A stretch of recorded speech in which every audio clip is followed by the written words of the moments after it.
Morning, Mr. President. Do we have a quorum to begin? Let's go ahead and take a roll call. Okay. Madam Brothers.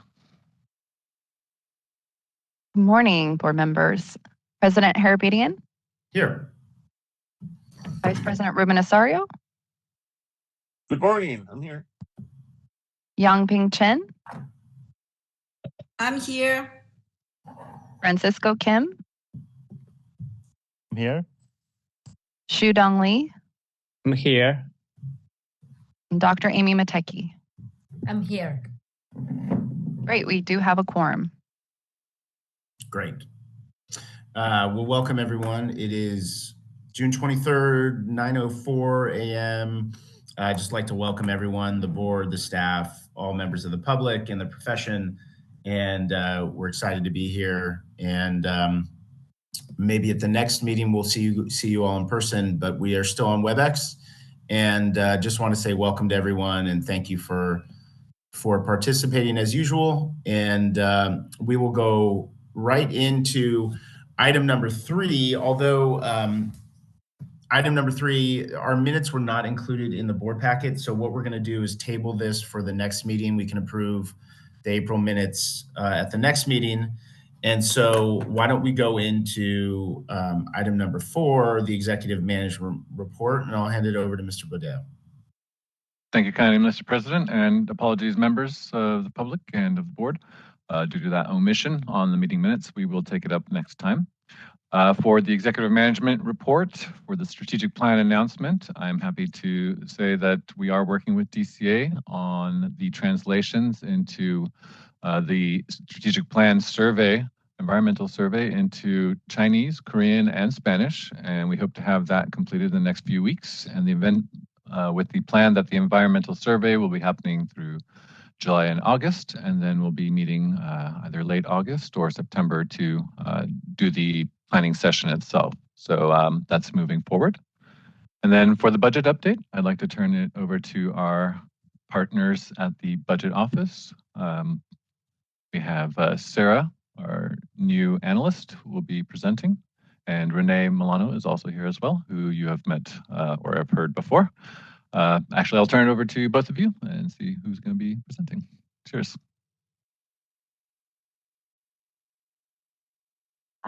Good morning, everybody.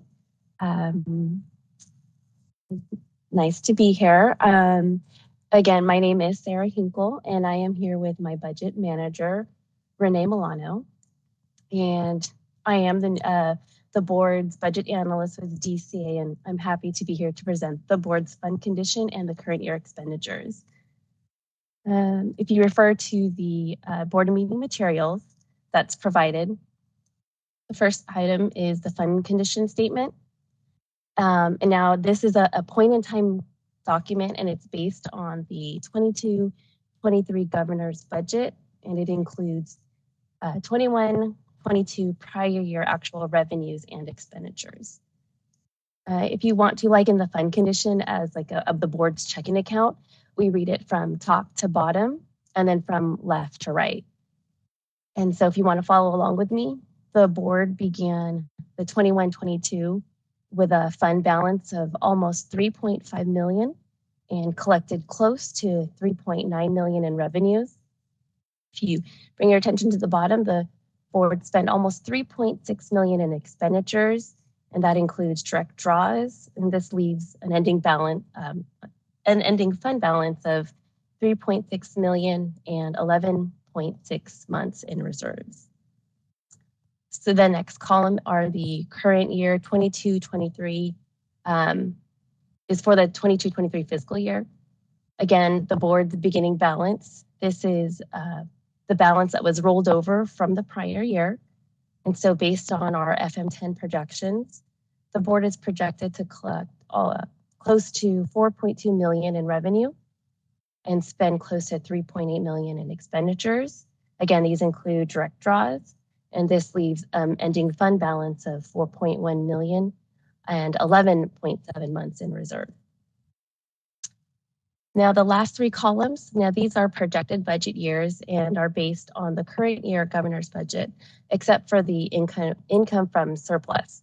Now this is a formula driven number. And these budget years, they are assumed realized, and that means that the board expends to the full appropriation.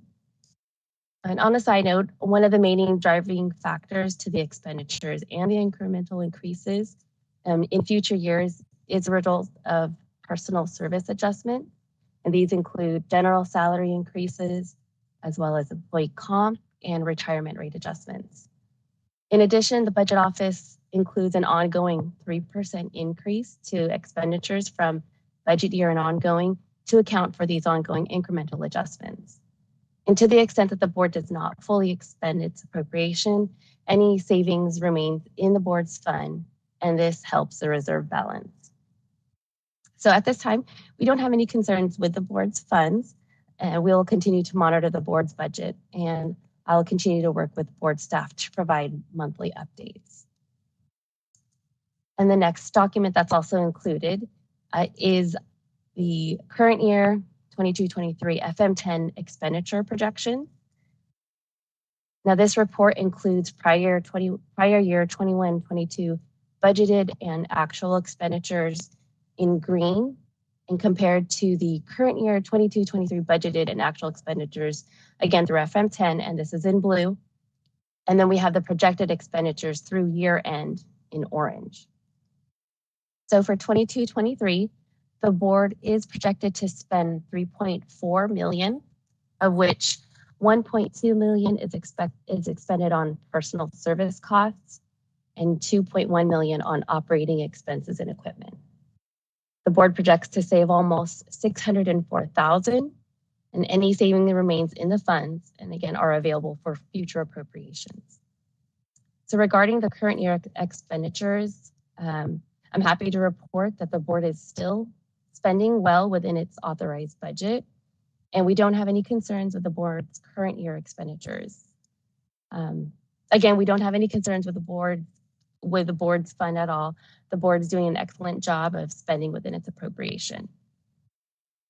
That actually completes my presentations, and I have my manager, Renee Milano, available for any questions or comments. Thank you kindly, Sarah. Any questions or comments from the board members? Not for me. Board members, any questions? This is Member Kim. What was the suggested month-end reserve by the Sunset Review Committee? The committee doesn't establish, or we haven't had this committee. It's normally we work with the budget office to establish the safety zones, and the budget office notes that 4 to 6 months is a healthy reserve. And so right now we are in excess of that, but you'll note that it does drop. The expenses will be accruing, and we're normalizing after the fee increase. So, but we, as they noted, we are in a good position right now, and will continue to be for a bit. And then we can reassess in the future years, budget year +2, +3. Thank you. Certainly. Any other questions from the board?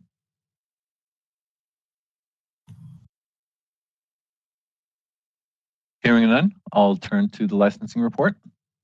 Mr. Hurt, please. Thank you, Mr. Bodea, and welcome board members and people attending the board meeting. So to start off, I'm going to give a report of our business modernization process that we've had with licensing.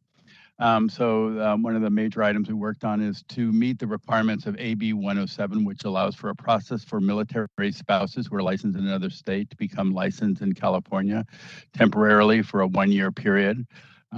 Staff has been working with the DCA Office of Information Services to develop an online application process for this 1-year temporary AC license. And it'll be available as required by law on 7/1/2023. And there is also a paper application process for that new licensing type, actually, which is a temporary license for 1 year for military spouses. In business modernization, we were also able to add a continuing education search tool that's accessible to external users. Using this tool, users can search the more than 1,500 CE courses that have been approved since January 2023 using various criteria such as content and structure, instructor, provider, location, dates, and hours, and even keywords, content search. We've also, the board has also done significant development for a shopping cart feature, which will allow providers to pay for multiple courses in one transaction rather than having to pay individually. This functionality is due to be launched in July 2023. And then finally, with our business modernization, we're in a maintenance and operation phase where we do refine existing functionality and including significant security enhancements to that process. And that's my business modernization report. I'm going to go ahead and move on into the licensing report, which you can have. I think that is available in your meeting materials. I'm going to start with our Q3 active licensees, which we're showing 7,317 active licensees. Inactive, we have 2,442 inactive and 1,883 delinquent. Those three categories make up our licensees that are clear who have renewable license, and that total number is 11,642. There was in Q3, there was 110 canceled licenses. And then back to new licensing, the initial license applications approved by the board in Q3 were 57. None of those were denied. AC license renewals for the period, Q3 period, was 1,238. Active wall license that we currently have right now are 4,034.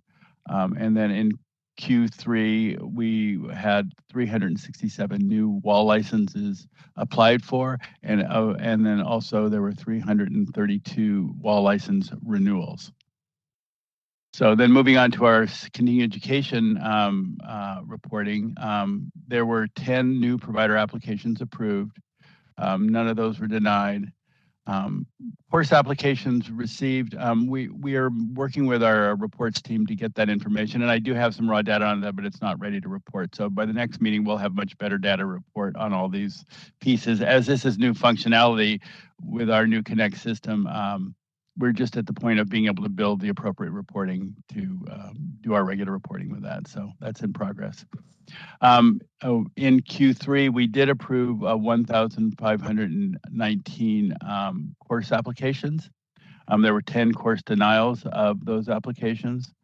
Our total number of CE providers right now that's been issued, it's not the total active ones, but since the program started, is 1,776. And I will have a number for active CE providers at the next board meeting. Promise on that one. Okay, so now moving on to our educational and training programs. For the application for board approval of curriculum in Q3, we received one application, there was no incomplete applications, and no approvals, and no loss of approvals with that. And then moving on to our tutorial training program, in Q3, we received 2 new applications for tutorial training program trainees. There was 1 new program approval for the tutorial program. 2 programs were completed. There were no terminated or abandoned programs, and we have a total of 49 active tutorial training programs. And that concludes my licensing report. Thank you kindly, Mr. Hurd. Any questions from the board members? This is board member Chen. Thank you for the report, Mr. Hurd. I noticed that the 2022-23 acupuncture license, the active licensee number a little bit lower compared Q3 to Q1, but the wall license number is increasing. So the Q1 is 3,988, and the Q3 is actually more than 4,000. It's 4,323. 4,623. So it seems more people apply for the war license. So among all this number, Q3, initial war license number actually is not more, but renewal war license is more. So I'd like to understand does that mean a good trend for a lot of active licensees? They start to have their resume their business or have new business, and they put a war license there. Do we have information about that to see that trend? Thank you. I'll answer Dr. Chen's question. The major trend, the wall license is a new process, and like you mentioned, there was a lot of people that weren't practicing during the pandemic. So we are continuing our outreach to include the wall license requirements and to bring people on board with that. So it's still really hard for us to identify the trend, whether it's just licensees not applying for their wall licenses or licensees just coming back to business. So we'll continue our outreach to encourage licensees to be compliant with the wall license requirement. Thank you, Ms. Heather.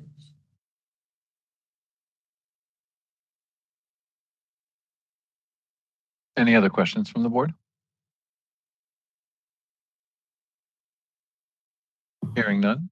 Did I hear someone? Not for me. Okay. I'll move on to the enforcement report. This is page 11 of the PDF. Go ahead and start with quarter 3. In terms of convictions, unprofessional conduct complaints received was 14 in quarter 3. Unlicensed and unregistered, we're at 2. 2 were for criminal charges or convictions, both on licensees. 2 for sexual misconduct. 4 complaints on fraud. Found that 2 of the complaints were non-jurisdictional. 2 were for incompetence or negligence. 2 for unsafe or unsanitary conditions. And 1 that doesn't fit these categories, with no substance abuse or discipline by another state agency received. I'm sorry, the total there is going to be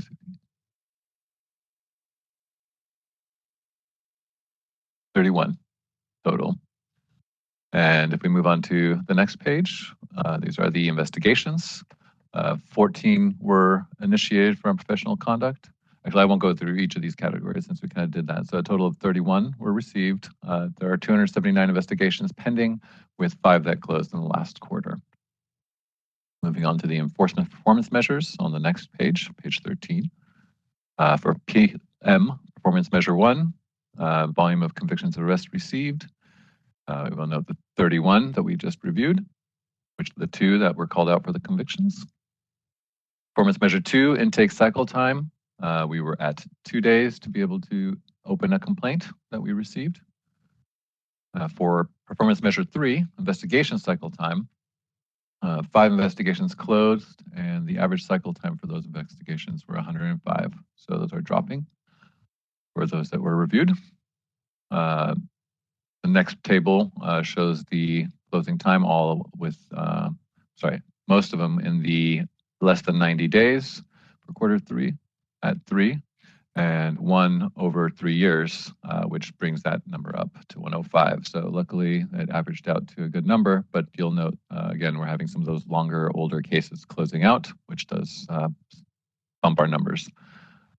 The average time frame is the total time to process citations that were closed within the respective quarter, and no citations were issued in the last quarter. Performance measure 4, cycle time for discipline.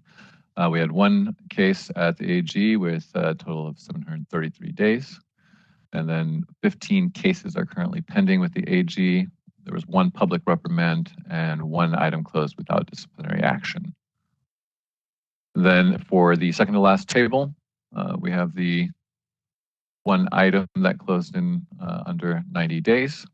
And then there was no other legal actions for PC23 or interim suspension orders issued. Any questions from the board members on the enforcement report? This one was low activity. Both sides. This is board member Chen. Please. Thank you, Ms. Padilla. So again, from last meeting, I noticed the overall number of all these statistics going down. So the arrow is going down. So this time, this quarter, it looks going down again. So this is a good trend. And I'd like to know what have the board done to bring this number down, or just naturally, just spontaneously, or board has done anything to coordinating or in the management or the association education to the acupuncturists? Thank you. Certainly.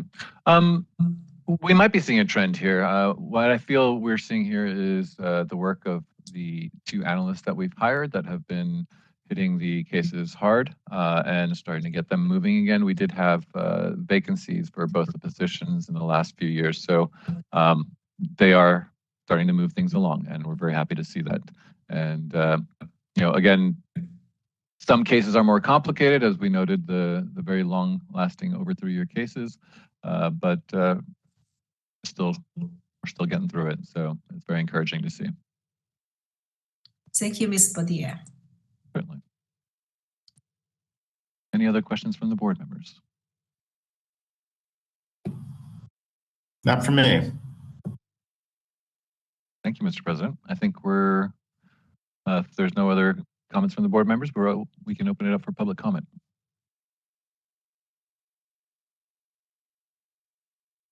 This is the moderator, and at the direction of the board, I've opened up the Q&A feature for public comment. Members of the public, if you would like to make a comment on this item, please click the Q&A icon located at the bottom right-hand corner of your WebEx screen, or use the raise hand function.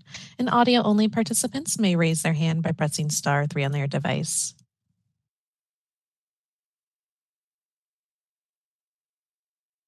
All right, and it looks like we do have a request for comment from Neil Miller. Neil, you'll be given 2 minutes to speak and a 30-second warning. Please click the unmute me button when the prompt appears on your device.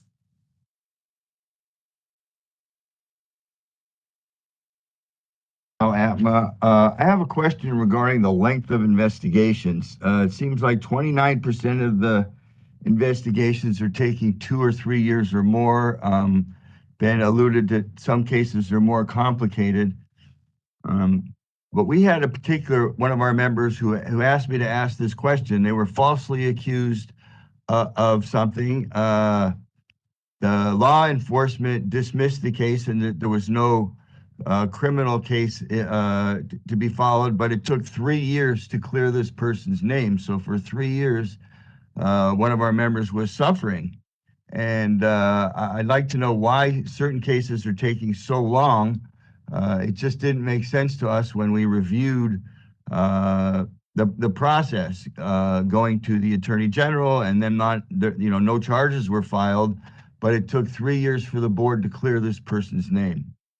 So I'd like for you to, someone could address why 30% of the cases are taking so long. Thank you.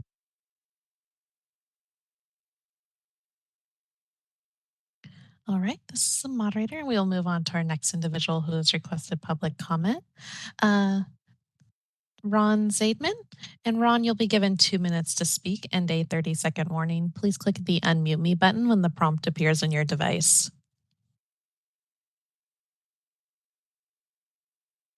This is Ron Zaidman from Five Branches University. Concerning the number of tutorial programs, is that, you have the number 58, is that tutorial students or simply programs that can have students? And if it is 58 students, is this substantially higher than it was, for example, 2 or 3 years ago, or it's about the same level? Because we remember only 6 or 9 tutorial students taking the exam, and here we see the number 58. So is this the number of tutorial students who are studying? And how does it compare to the numbers from 2 or 3 years ago? Thank you.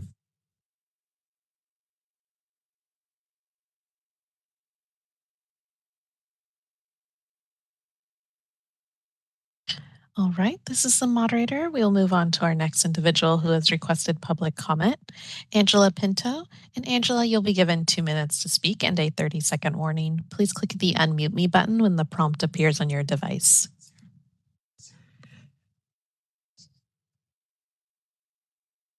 Thank you for this meeting. My question is very brief. I am a former MD. I am licensed acupuncturist. Tomorrow is my graduation ceremony for doctoral program. And also I have master's in public health and policies. So I wanted to participate in tutorial program. I've been teaching for 30 years. And I want to have one tutorial student. I printed out all of the materials, but I needed some clarifications because of all my degrees. How can I proceed for having the maximum ability to train my student? But I haven't received a call. So is it possible that one of you who is responsible for the tutorial programs to call me back if I leave the phone number, please?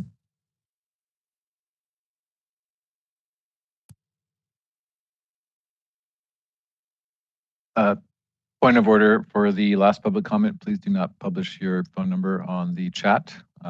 Just reach out to the general acupuncture mailbox and it will be forwarded to the appropriate person and they'll get in touch with you. All right, this is the moderator. It appears that was our last request for public comment. Would you like me to close the Q&A panel?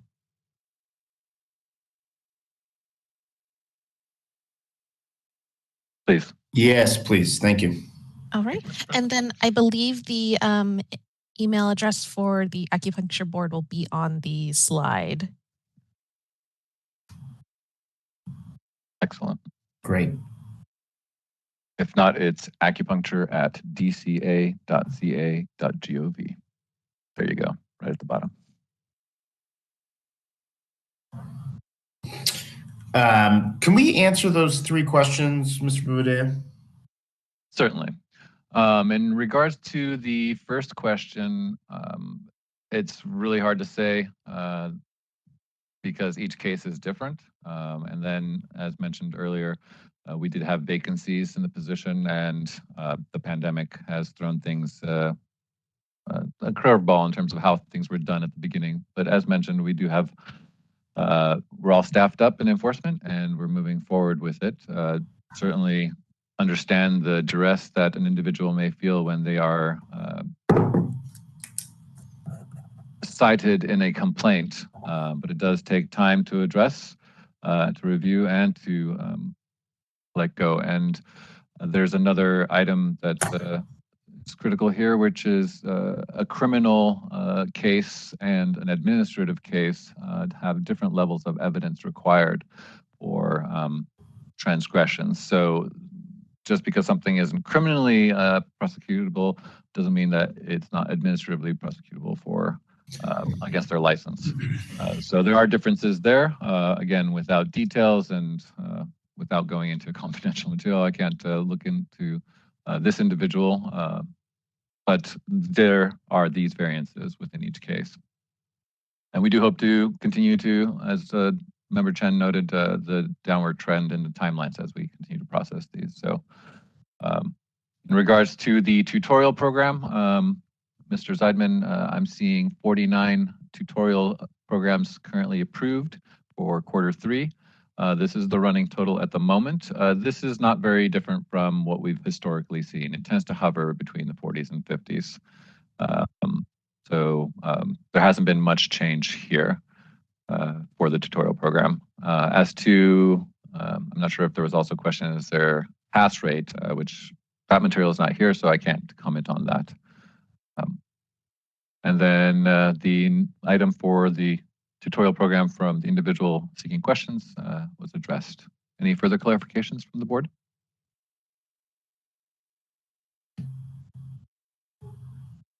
No, not for me. Thank you. That concludes the executive management report. We are able to move forward to the legislative report if you wish. Please, let's proceed. Yeah. Madam Brothers? Yes, good morning, board members and members of the public. So let me get into the legislative session calendar. So we're almost through with June, moving right along, and the legislature will enter a summer recess July 14th all the way to August 14th. And then September 1st, that's the last day for fiscal committees to meet and report bills.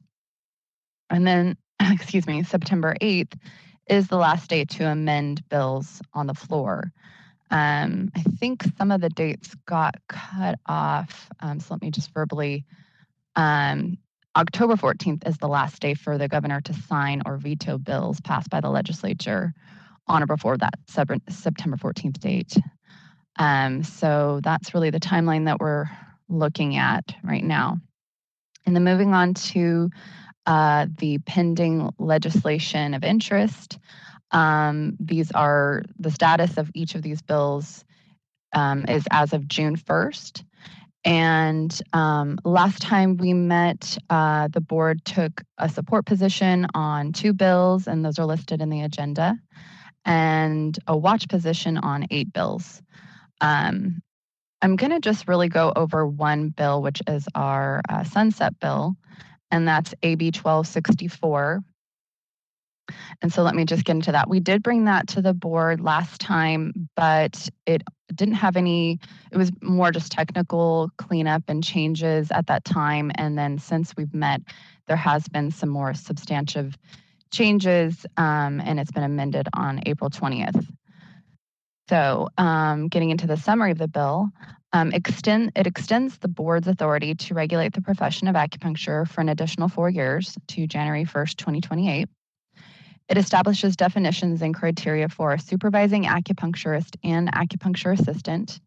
An acupuncture assistant is a person without a license who may perform basic supportive acupuncture procedures under the supervision and order of an acupuncturist.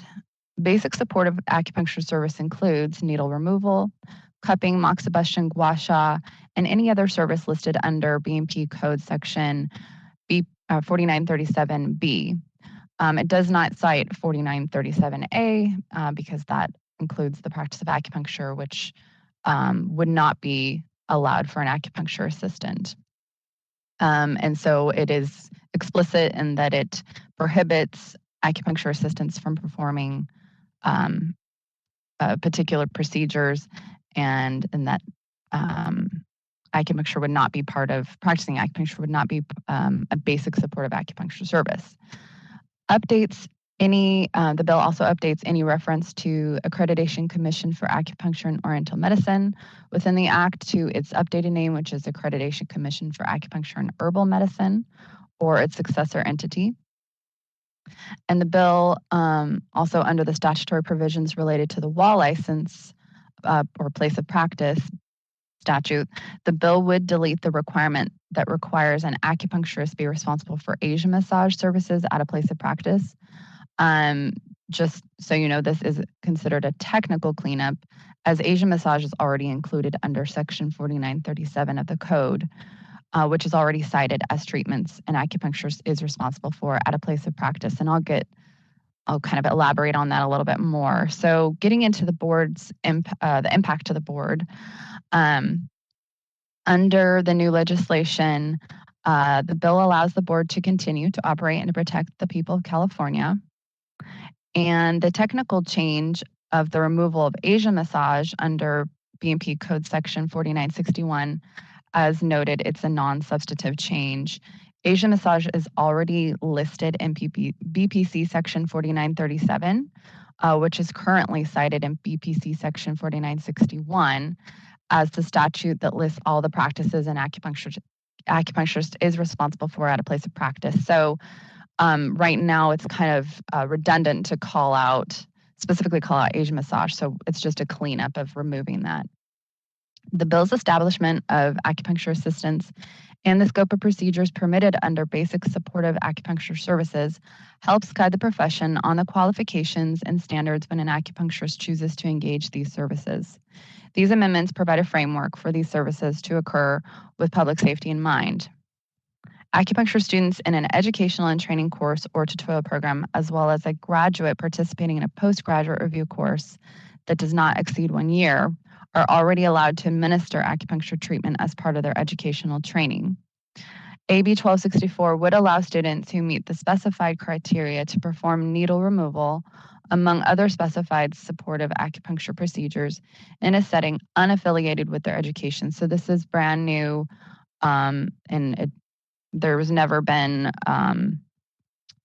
a statute that authorizes assistants who are trained to support acupuncturists with different procedures. The bill is not establishing a review or approval process for these individuals to provide this basic supportive acupuncture services. Therefore, an increase in workload related to licensing, examination, or education oversight is not anticipated. It simply provides the authority for it to happen.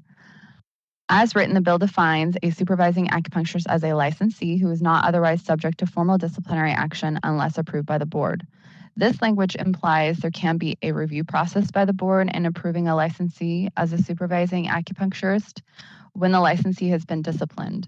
In these circumstances where a licensee requests approval from the board, there may be a need for regulations to identify criteria in guiding which disciplinary action is satisfactory and which would exclude a licensee from being eligible as a supervising acupuncturist.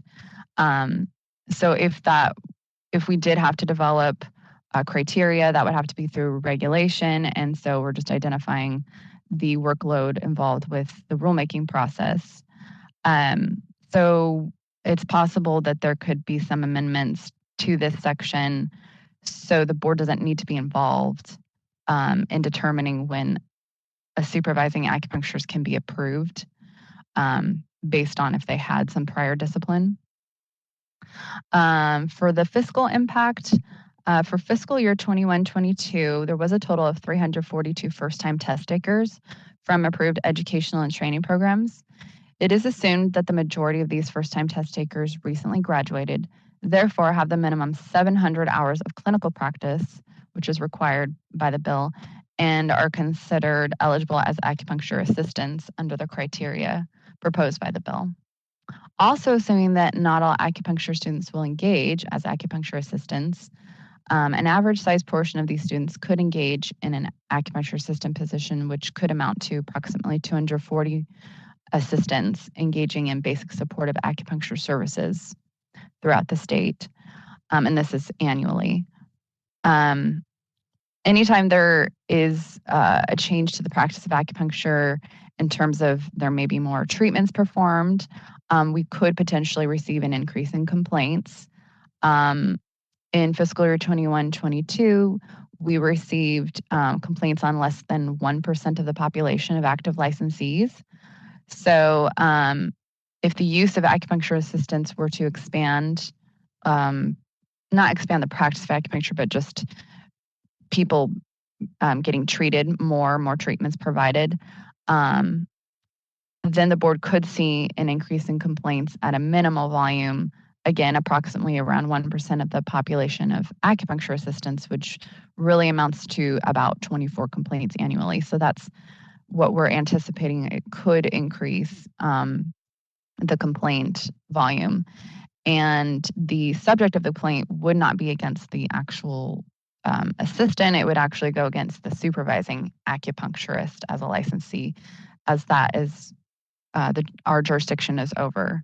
And so at this point, we do have a motion to support the bill because it does extend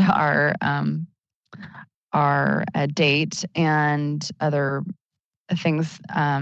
So we do have that recommended motion language here, and I'll just kick it back to the board if there's any discussion or if anybody wants to take a motion.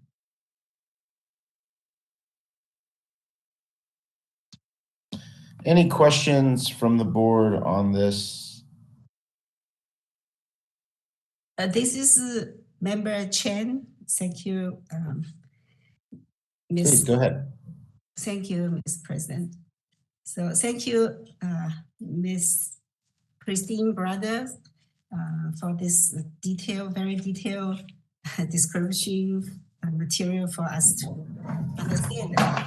So as I understand it, this is this bill for sunset, and in this bill about acupuncture assistant, this position is a new for the whole profession, but I understand this new position is very well placed, because also said this job actually has been done by the acupuncture schools students. The acupuncture students, they are doing internship, externship. So this bill just make that part of the students' the job become to be some language and standardized and easier for consumer to understand. Oh, this is acupuncture assistant. But meanwhile, does not increase too much the boss job, like 40 hours, 4 hours, and but potentially may have some more complaints. So my thought is, how do we make the better management to let consumer understand the human assistance disposition, meanwhile prevent the complaints to increase. So one thing I think if we have more detail or standard or review who can be the licensed acupuncturist, the criteria to be the supervising acupuncturist, this is important. So as we say, there's no good teacher, no good student. So the teacher, the supervision is probably is a key. And second, the student's quality, what qualification they should have before they come to become to be the acupuncture assistant. So I think we have some job to do before the complaint come to the board. So not for this meeting, I just have this thought. Thank you.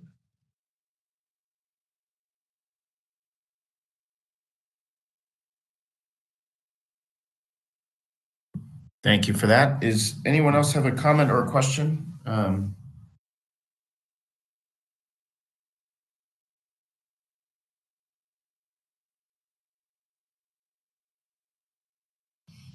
If not, we can, Dr. Chen, do you want to make a motion for support?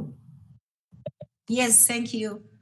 I'd like to make a motion to support AB 1264. Thank you. Do we have a second? This is Member Kim. I second. Okay. Do we want to open up for public comment before this? I know we have other bills, but that would be prudent. Yeah. Okay. So we can open this up for public comment. Awesome. All right, this is the moderator, and at the direction of the board, I've opened up the Q&A feature for public comment.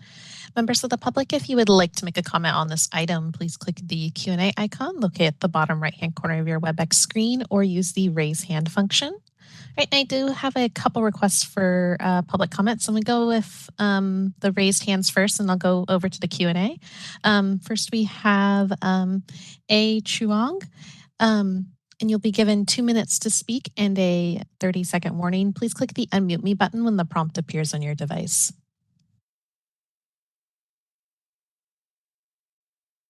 how to write my name properly, obviously. So I actually work for a medical health center, and at present we have medical assistants, LVNs, and nurses to help with the assisting process and needle removal, as well as removal of cupping, administering of cupping.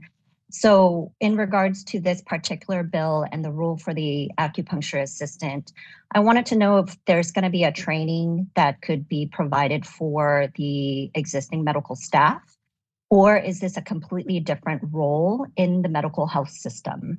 And if so, if you don't mind repeating the educational requirements or the certification requirements to become an acupuncturist assistant? Thank you.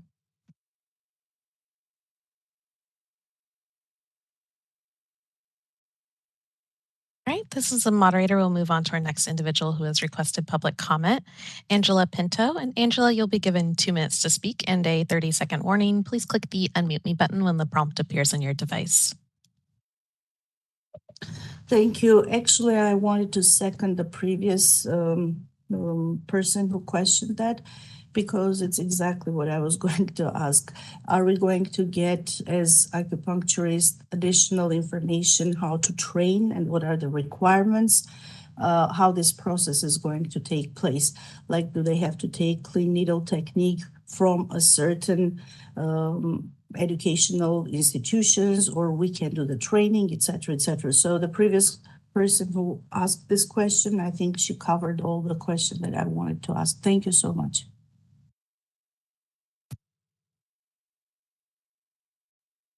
All right, this is the moderator. Our next individual who has requested public comment is Philip Yang. And Philip, you'll be given 2 minutes to speak and a 30-second warning. Please click the unmute me button when the prompt appears on your device.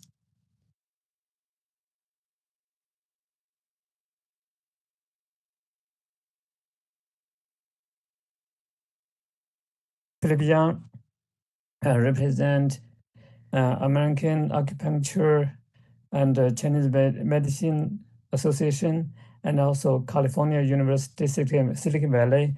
For the acupuncture assistant, I have 2 questions. First is for the acupuncture assistant, after he get approved for being assistant, does he need to hold a certificate for acupuncture assistant? Second is when his practice will be terminated, that's following the program, like after he finished the program, does it naturally be terminated, or when there's a terminate date or something? Yeah, this is my 2 questions. Thank you.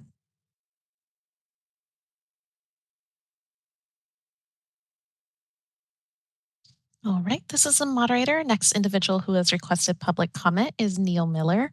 And Neil, you'll be given 2 minutes to speak and a 30-second warning. Please click the unmute me button when the prompt appears on your device. Neil Miller from CalAtma. CalAtma felt that there was a need for assistance. We found that people were many acupuncturists were using their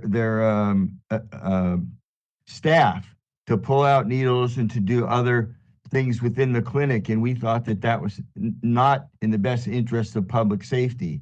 And in discussing it with the legislative staff, we felt that this was a good first step in terms of having a standard for an assistant and what that would mean.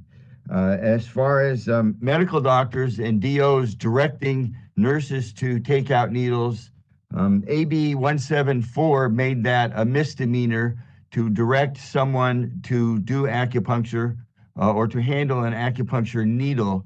And that became unprofessional conduct to get a misdemeanor. So it's not legal for a medical doctor or a DO to direct a nurse to handle a needle.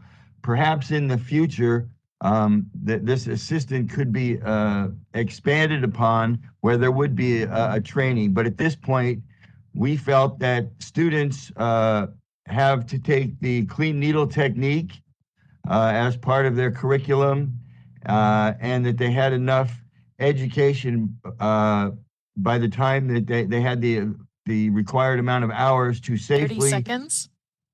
safely handle a needle and get some real world experience working in a clinic with an acupuncturist. So it would benefit the student, it would benefit the practitioner, and it would certainly help to maintain a standard for an assistant to protect the public. And that's why CalAtma brought this to the attention of the legislature, and that's why they added it to the bill. Thank you.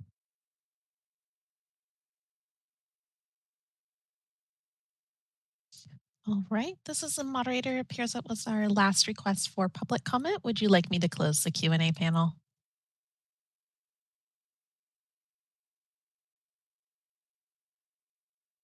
Sorry, I'm going to unmute myself. Yes, please. And just staff, Mr. Badea, I mean, it does seem like some of these questions can be addressed, and then it seems like some of these questions may be a little bit broader than just maybe supporting this bill. So, I mean, just to be clear to all the questions, we're just taking a support position on the existing bill. Any sort of questions about, you know, the specifics of the bill and everything else, I think obviously the bill language should be read, but we are not the author of this bill. We're just supporting it. So can we try to answer some of these questions with obviously reminding those who've asked the questions, which are good questions, that there's a motion to support it. We are not the one actually sponsoring or moving this forward. We're just sort of a third party that is obviously interested in looking at it. But a lot of these questions, I think, are somewhat beyond the scope of the board. Indeed, Mr. President. I want to help answer some of the questions that were provided during public comment. I want to direct the public and the board members to the agenda, as well as the materials themselves under the legislative report. You'll note on the agenda the bills for board's consideration. Each bill is in hypertext. This link will take you directly to the bill language, as well as in the bill in the legislative memo. The bill is hypertexted and takes you to the same page.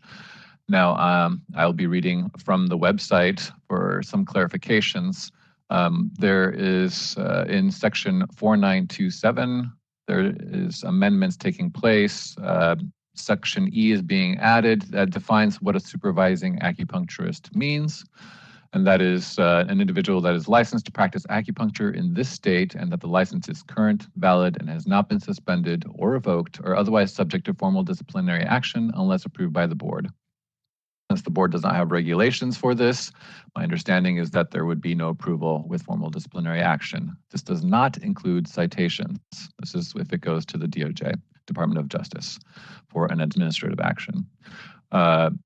Subsection B means that the supervising acupuncturist has been practicing as a licensed acupuncturist in California for at least 5 years, and then that they are in compliance with subdivision J of section 4955, which is the enforcement section. Subsection F, which is being introduced, defines what an acupuncture assistant means, which is a person who, without a license, may perform basic supportive acupuncture procedures under the supervision and order of an acupuncturist, meaning that subsection 2, supervising acupuncturist shall be physically present and available in the place of practice during the performance of any ordered basic supportive acupuncture procedures. The supervising acupuncturist engaging the services of an acupuncture assistant shall be responsible for the training and overall competency of the acupuncture assistant, including the ability to perform any specific basic supportive acupuncture services.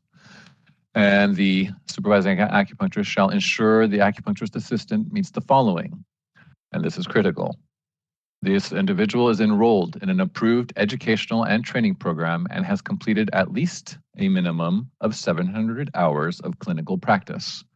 Now, this means that for someone to have completed 700 hours of clinical practice at an acupuncture educational and training program, they must have passed the clean needle technique.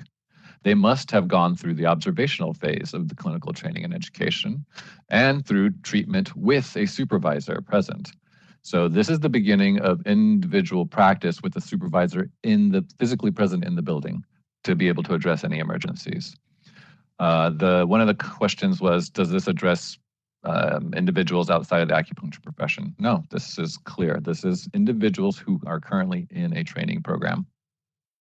Keep in mind that individuals in a training program are allowed to do up to 25% of their clinical training in an externship being an official training in a clinical setting that is agreed upon by both the private clinic as well as the school that they are attending to help supplement their clinical hours. As well as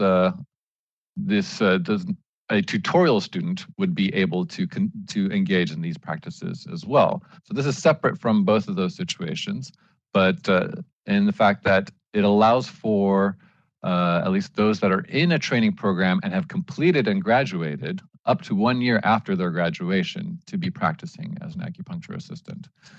And then subsection F4B identifies the clean needle technique requirement. And again, that happens very early on. It's required for students to have that to be able to be working in the clinic. So this happens really early on in the student's education. Subsection G addresses basic supportive acupuncture services, and it identifies like that the individual can do needle removal, cupping, moxibustion, gua sha, and anything else listed in under the subdivision B of section 4937. So it doesn't include the diagnosis, the point location, the needle insertion. It doesn't include electrical stimulation or rendering advice to patients. It's just these procedures in terms of helping with the process of treatment, needle removal, cupping cleanup, that kind of thing. Let's see, did I miss anything there? I think that about covers it. What the attempt here is, as Member Chen pointed out, is to create the ability for, and as public member from the public, Neil Miller from Cal ATMA pointed out, is to address individuals in a clinical setting to be able to have more time to practice, perhaps before the licensing exam, since they're afforded a year after graduating from completing a acupuncture educational and training program. And it provides for an opportunity for them to have a job and to do these additional services and get more experience in the clinical setting. Does that address the board members and the public's comments and questions? Does for me. Any other questions though on that, board members?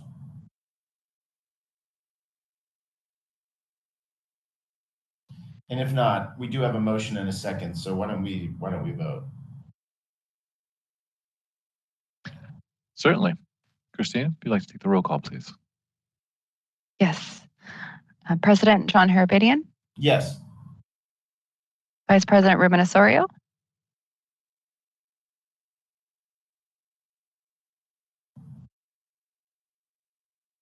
Member Osorio, are you present to take vote? Yes, I do. Okay, thank you. Yang-Ping Chen? Yes. Francisco Kim? Yes. Shudong Lee? Yes. Dr. Amy Mateki? Yes.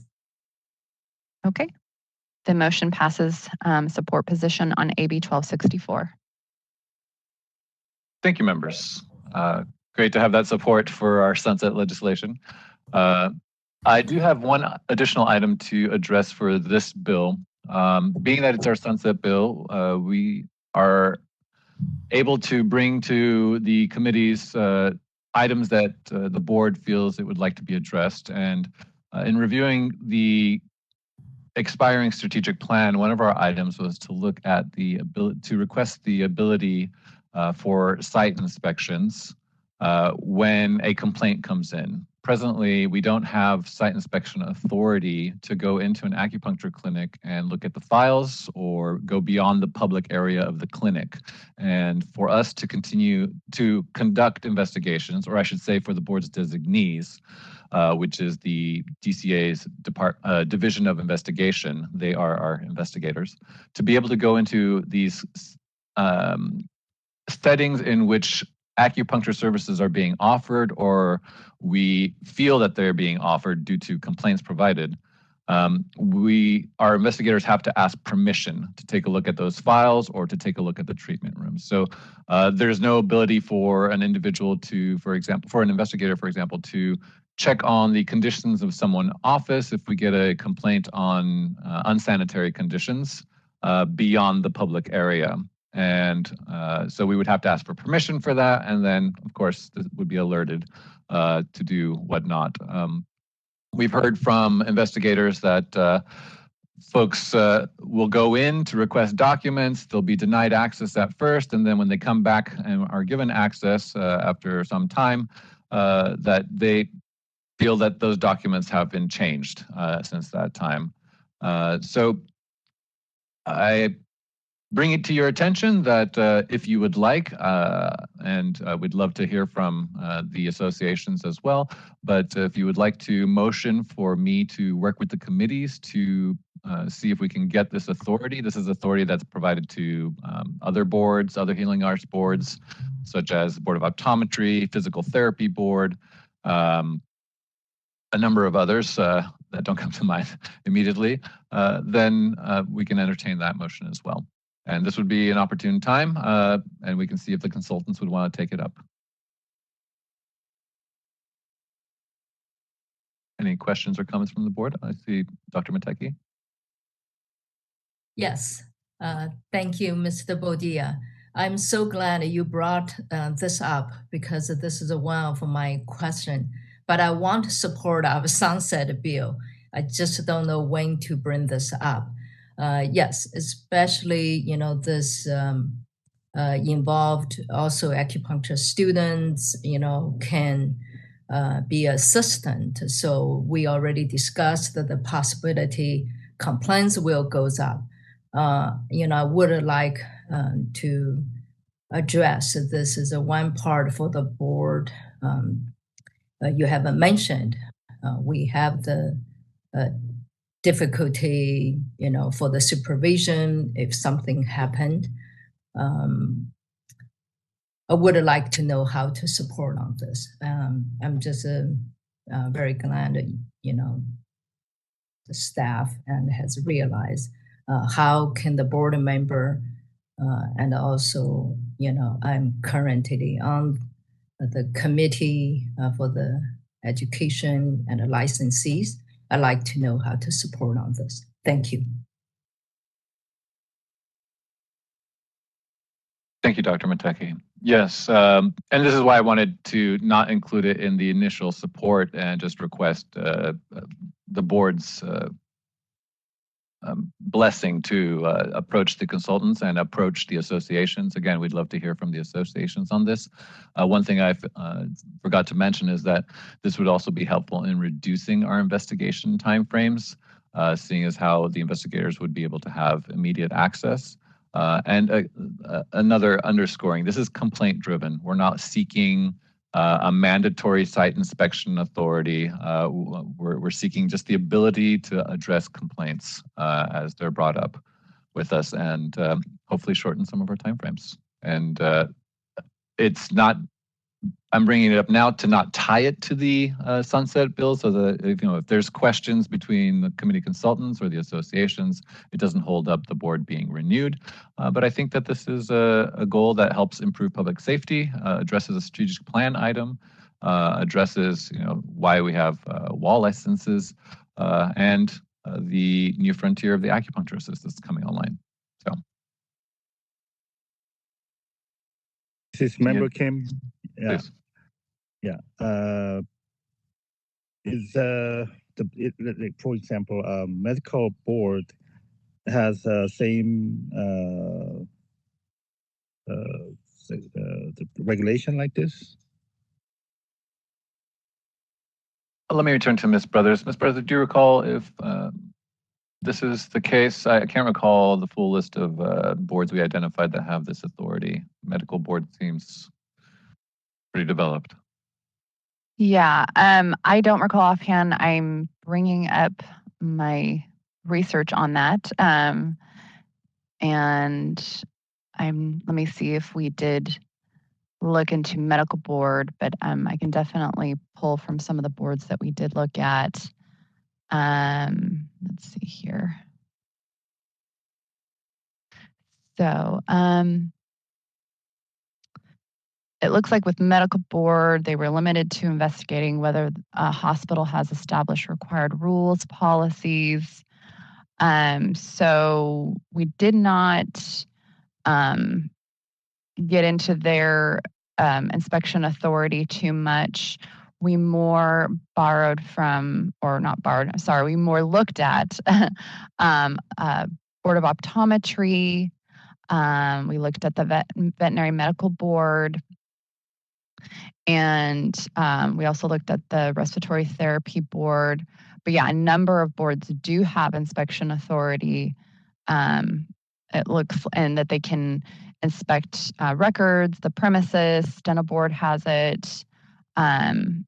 Yeah, a lot of the healing arts, if there's medical or healing healthcare that's occurring on the premises, then it can be they can go into the premises and look around. They don't need to ask or get a subpoena or anything like that. And so it has been brought up by Division of Investigation that is limiting for our board when they are investigating our complaints. So that's what I have for our research when we were looking into this. And I believe we noted Physical Therapy Board. Is that correct? Yes, Physical Therapy Board. Yes, they may inspect. Yes, they do. Thank you. This is Member Kim again. Because the reason is I would like to know the complaint versus actual findings and leads to citation. Because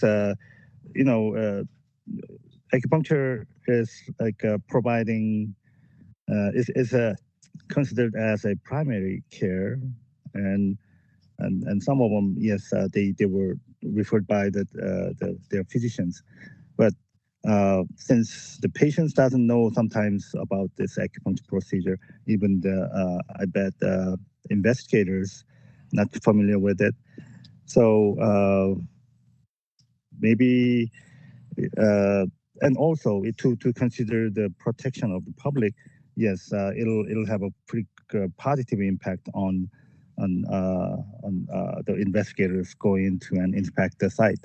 So we need to looking at both sides. So I'm pretty much open to it, but I want to just I want to say that be cautious on, because there's sometimes cultural differences. They have something bias against acupuncture or Asian traditional medicine procedures.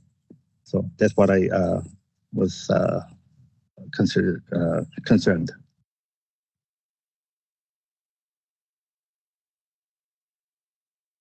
Thank you, Member Kim. And just to clarify, they wouldn't, the investigators wouldn't be looking to observe treatments. It would be just to have access to the clinic and, are needles being disposed of appropriately? If people are saying there's needles all over the place, like we've had some of these complaints, or are billing documents being addressed appropriately? So yeah, it wouldn't be, I can understand the challenges in terms of cultural differences, but it wouldn't be in terms of treatments themselves. So just to circle back to the original request, do we have a motion? Well, I guess, Mr. Baudet, you're asking for a motion to give you some authority. Direction. Mm-hmm. Yeah, direction. So I just want to see if someone can make that motion. And the motion language would be to direct the executive officer to work with the Business and Professions Committee to address the strategic plan item on attaining site inspection authority for it and its designee. And if someone wants to make that motion, you can say so moved. I moved, as Mr. Baudet stated. Thank you, Dr. Mateki. We have a motion on the table. Is there a second? I second it.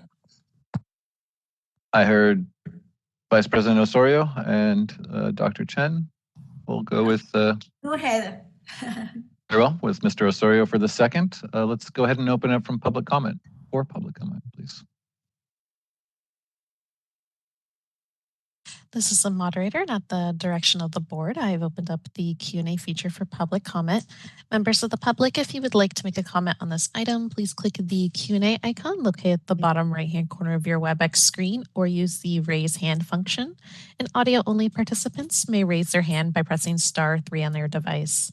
I'll go ahead and pause a moment to allow the public time to access these features and submit their requests.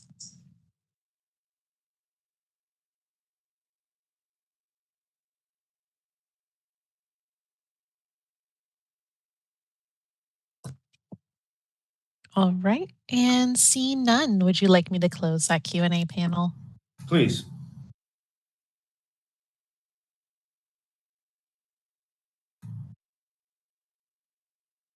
Thank you kindly. Let's go ahead and take a roll call vote, please. Sure. President John Harabedian, Yes. Ruben Osorio, Yes.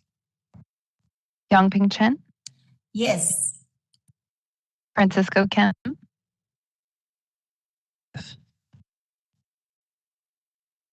okay, Shudong Li, Yes. Dr. Amy Mateki. Yes. Okay, thank you, everyone. The motion does pass for the EO to work with the BMP committees to address the strategic plan item in AB 1264 to obtain inspection authority for the board or its designee. Thank you so much. Thank you kindly, members. I will do so. Next item up is regulatory report. Oh, actually, sorry. I'm not quite done with the. Oh, that's right. That's right. Please. Oh, no problem. The next bill that we have is AB 765, and this is a bill in regards to medical specialty titles designations for physicians and surgeons.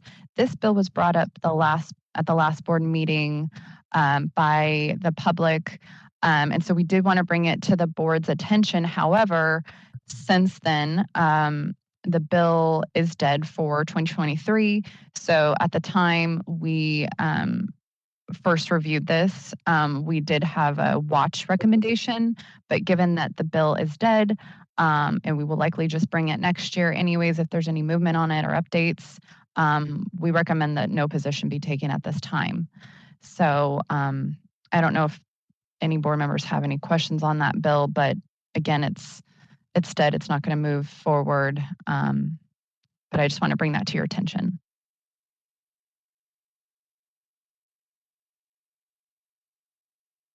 Nope. Not hearing any questions. So the remainder of the report, it just reflects updates to the bills that the board already took watch positions on. And I'm not going to verbally go over those at all. If there were amendments since our April meeting, they are reflected, and the updates are reflected in the report. But the amendments didn't warrant any change to suggested position changes for the board. So I don't know if there's any further questions on those bills at all. If not, I can move on to the regulatory report, or well, I guess we need to take public comment on the report as a whole. Okay. Any question on these bills, board members?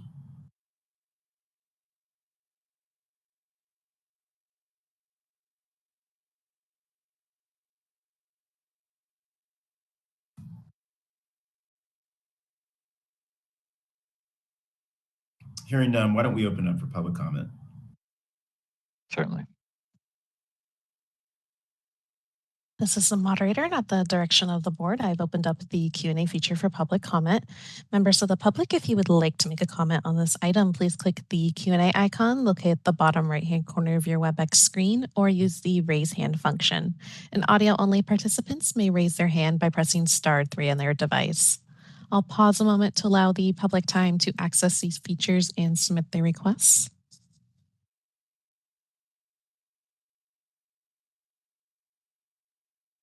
Right, and it looks like we request for comment from Angela Pinto. Angela, you'll be given 2 minutes to speak and a 30-second warning. Please click the unmute me button when the prompt appears on your device.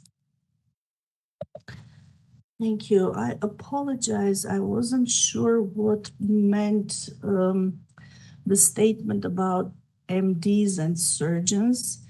And since I have the time, I'm going to ask this. Is this about MDs being able to perform acupuncture or surgeons or something else? Because in our community here in Los Angeles, there are some doctors who are performing acupuncture and they're advertising themselves as acupuncture by MD. And we know very well that you really have to have a substantial education. It's a completely different medicine. I'm an MD myself, and I know how different is the Oriental medicine from the allopathic or biomedicine. So are we going to have very clear statements, clear bills, not to allow MDs to declare themselves as acupuncture done by MD, because that kind of makes their position in a way that the unaware patients think that they are getting something more than if they go to a licensed acupuncturist only. And that has been my concern very much, because I have seen very unsuccessful 30 seconds. Attempts to treat, let's say, Bell's palsy or other things. And then it takes time, unsuccessful treatments, and then it becomes more difficult afterwards for us to pick up the cases. Thank you. Thank you. And I wasn't sure if that was pertaining to any of the bills that were actually just presented on. And if they were, sorry, I just missed it, but just want to make sure that folks who are making comments are actually as to the bills that we are just voting to take a no position on. So to the extent that there are other comments on other things outside the scope of that, let's wait until we have public comment for items not on the agenda. But again, if that was pertinent to one of those bills and I just didn't realize it, I apologize. All right, this is the moderator, our next individual who has requested public comment, Dita. And Dita, you'll be given 2 minutes to speak and a 30-second warning. Please click the unmute me button when the prompt appears on your device.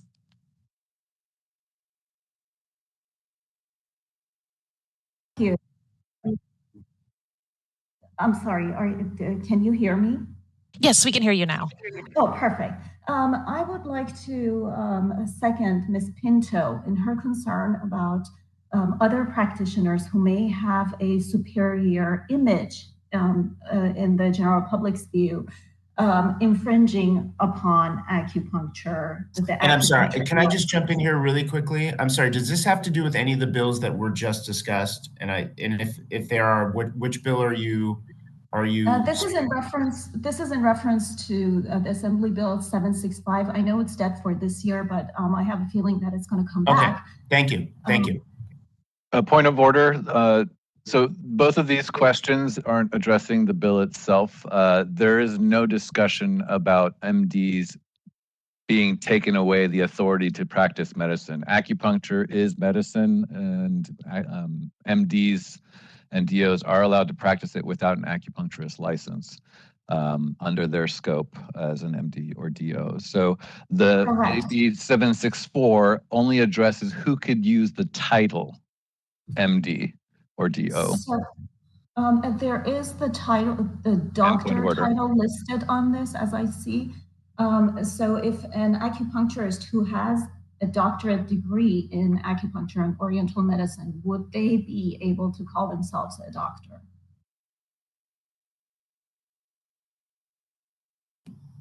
Point of order, Mr. President, would you like me to answer that question? Please. So they can use the PhD or the title DACM.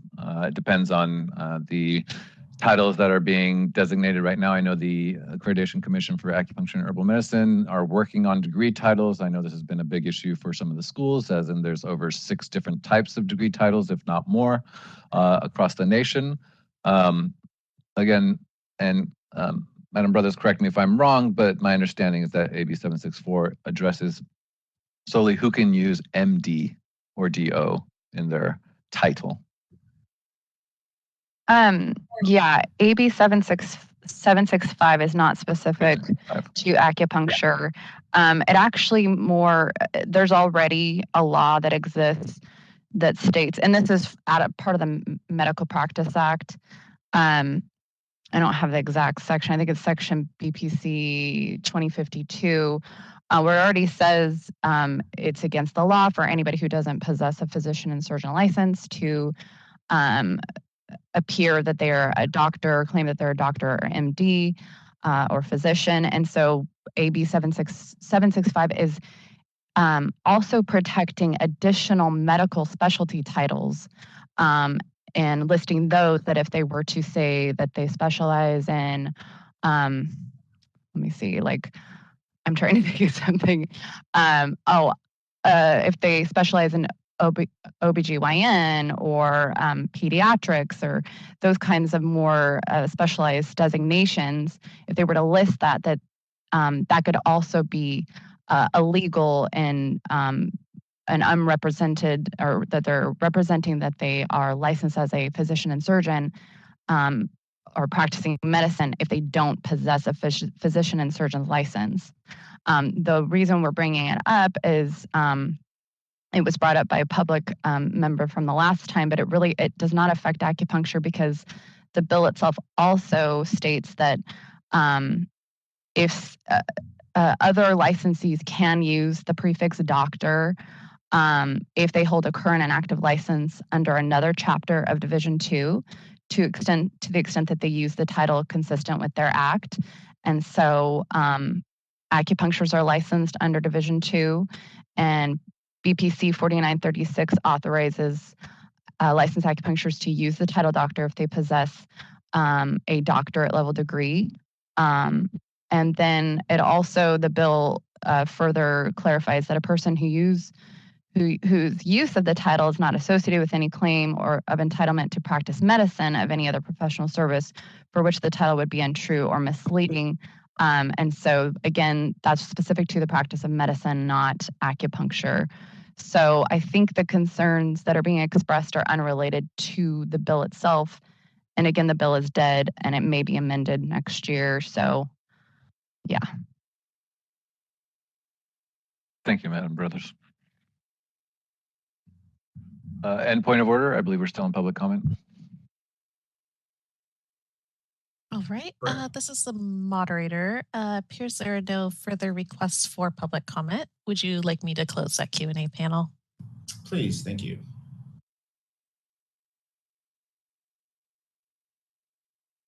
Excellent. That completes the legislative report. Unless board members, actually we open public comment, so we can move on to the next item, Mr. President. Thank you. Please. Madam Brothers. Thank you. So the regulatory update, you will notice that there has been a slight change in the look and presentation. We wanted to mirror DCA's regulation units snapshot of the rulemaking process and capture all of the phases. And so I think this better illustrates each of the phases that are involved in the entire rulemaking process. And so we just wanted to better illustrate that, and so you can have a visual of where we land and where there's kind of bottlenecks, because it is a long process. And anytime there are, changes, we have to go back to the board and all of that. So what you'll see here is there's a concept phase where the board works internally as well with the reg unit to develop language. And then it moves into production phase where we get that board approval. And then it moves into an initial filing phase where we're publishing it with Office of Administrative Law. And then it moves into a final filing phase. And so it's just showing all of the different steps that it can go through. So the first regulatory package is the implementation of uniform standards related to substance abusing licensees and the update of our disciplinary guidelines. We are working with legal counsel as well as getting feedback from the Office of Attorney General on the approach of our proposed language and implementation, or sorry, when we define somebody as a substance abusing licensee.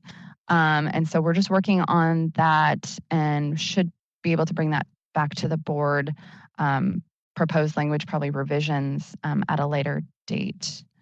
The next regulatory package is it's actually part of the same disciplinary guidelines package, SB 1448, a disclosure of probation status to patients. So that is the same status there. And then the third regulatory package align curriculum standards and approval related regulations with statute. This is more cleanup related to SB 1246. And the board did approve regulatory language for this back in March of 2021. But a closer look at the language, it was determined that the majority of it could be submitted as a Section 100, which is a much expedited process to change regulations if you're just simply aligning existing regulations with the statute. And that's really what we're doing.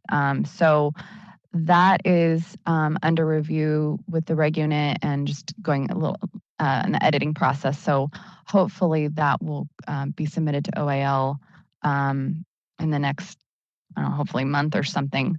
And then the fourth regulatory package, which is the application process for licensing, examination, and re-examination, and criteria and procedures for approval of a credential evaluation service. This was submitted to the regulatory unit December 20, 2021, and then we did provide further edits in 2023 to the package, and it's currently with agency for review, so we're just waiting to hear back. It went to agency in March. The next regulatory package, application for retired status.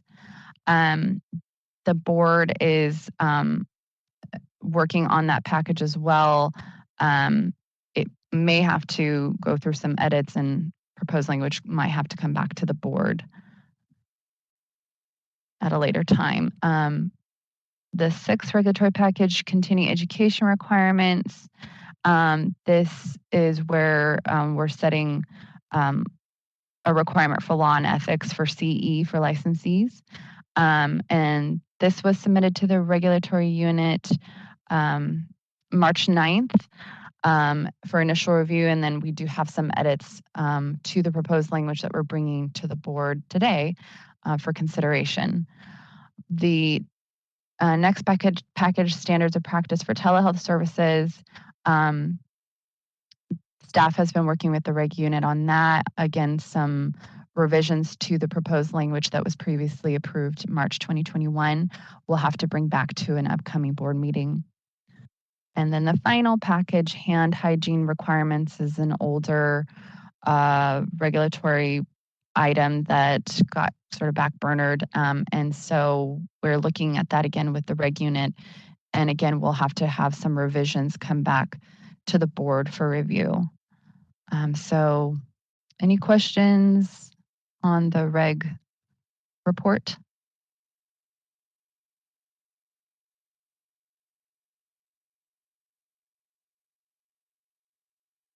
Any questions, board members?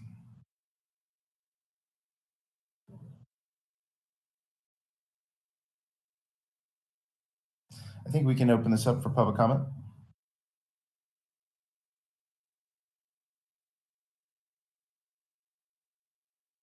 This is the moderator, and at the direction of the board, I've opened up the Q&A feature for public comment. Members of the public, if you would like to make a comment on this item, please click the Q&A icon located at the bottom right-hand corner of your WebEx screen or use the raise hand function.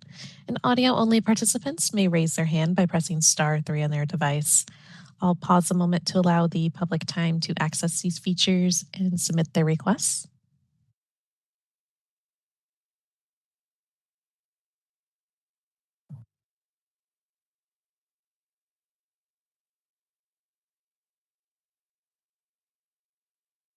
All right, and seeing none, would you like me to close that Q&A panel? Please. And there's no action needed from us on this, right? We're going to go to the proposed changes to the CE requirements, but for this, you don't need a motion from us, Mr. Bodea? That is correct. We are good to go. Let's move on to the next item then. Actually, let's take a quick check-in. We've been going for about an hour and a half. Should we take a quick break so people can have a minute before this next item? Certainly. Should we come back at 10:50, last for 15 minutes? Sounds good.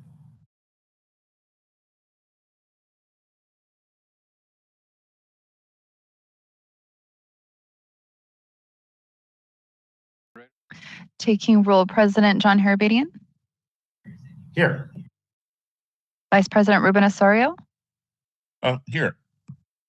Yangping Chen. Here. I'm here. Great. Francisco Kim.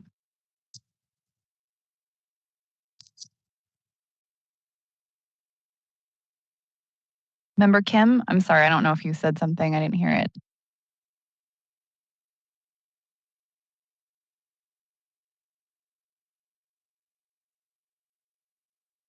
I'm going to go back to Member Kim. Shudong Lee. I'm here. Thank you. Dr. Amy Mateki. Yes, I'm here. Okay. Francisco Kim.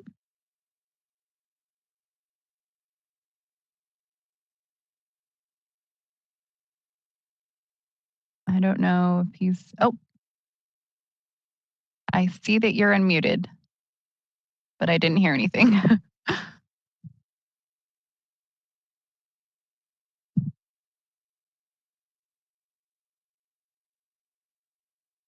Do we not have him back?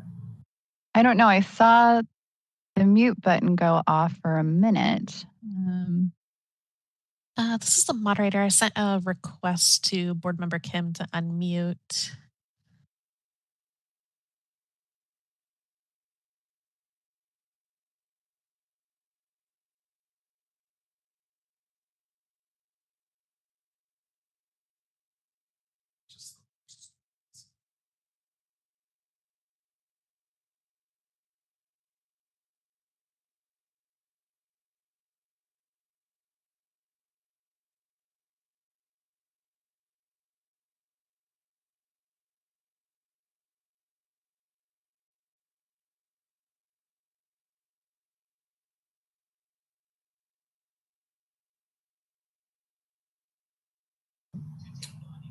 Yep.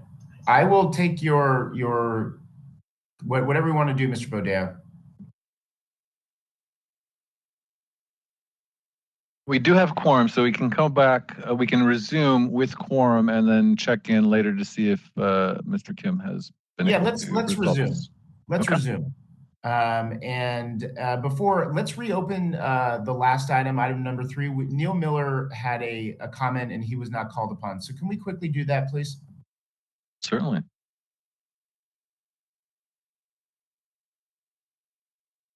This is for item 3.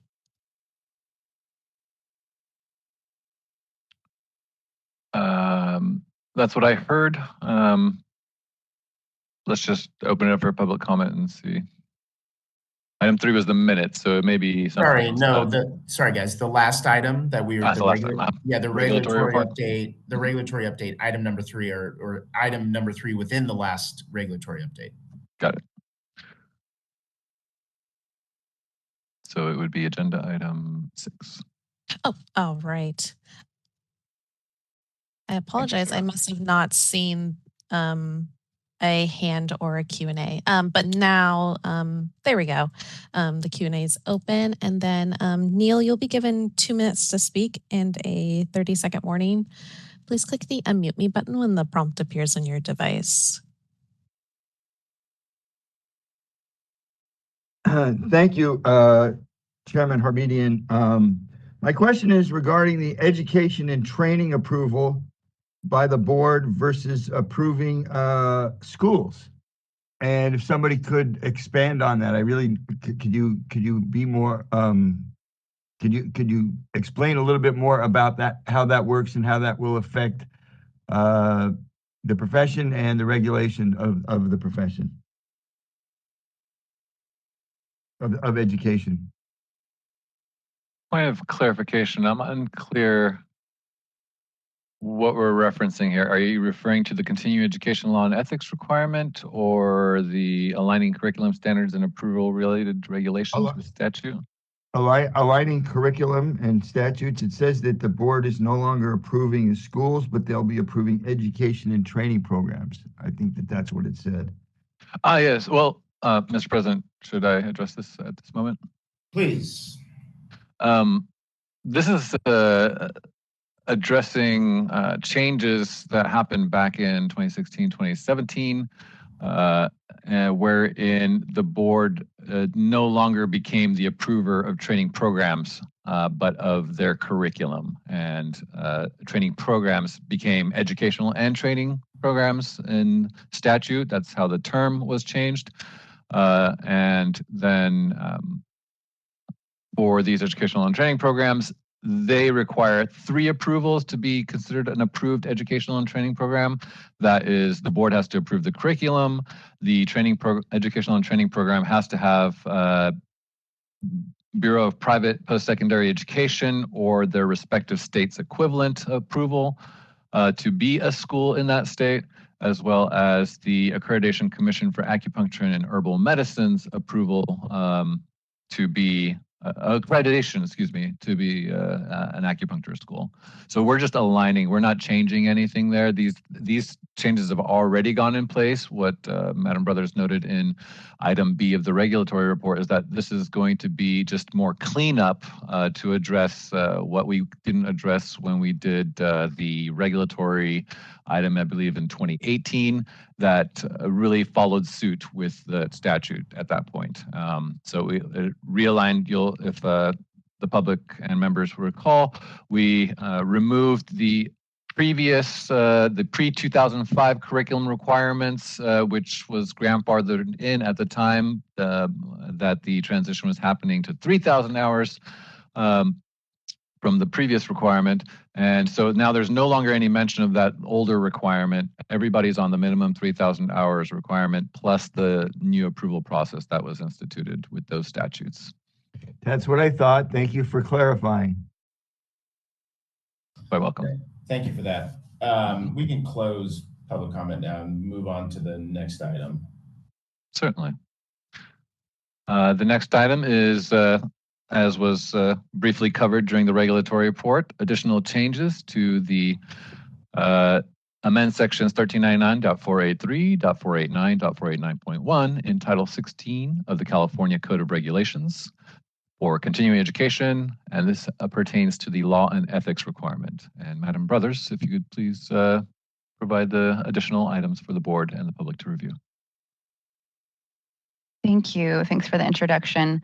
So yes, this is in regards to proposed language that the board already approved. And when we submitted the package to the regulatory unit for the initial review, there were some edits that they recommended. And so we're bringing those to the board for consideration and hopefully some guidance and a vote after the discussion.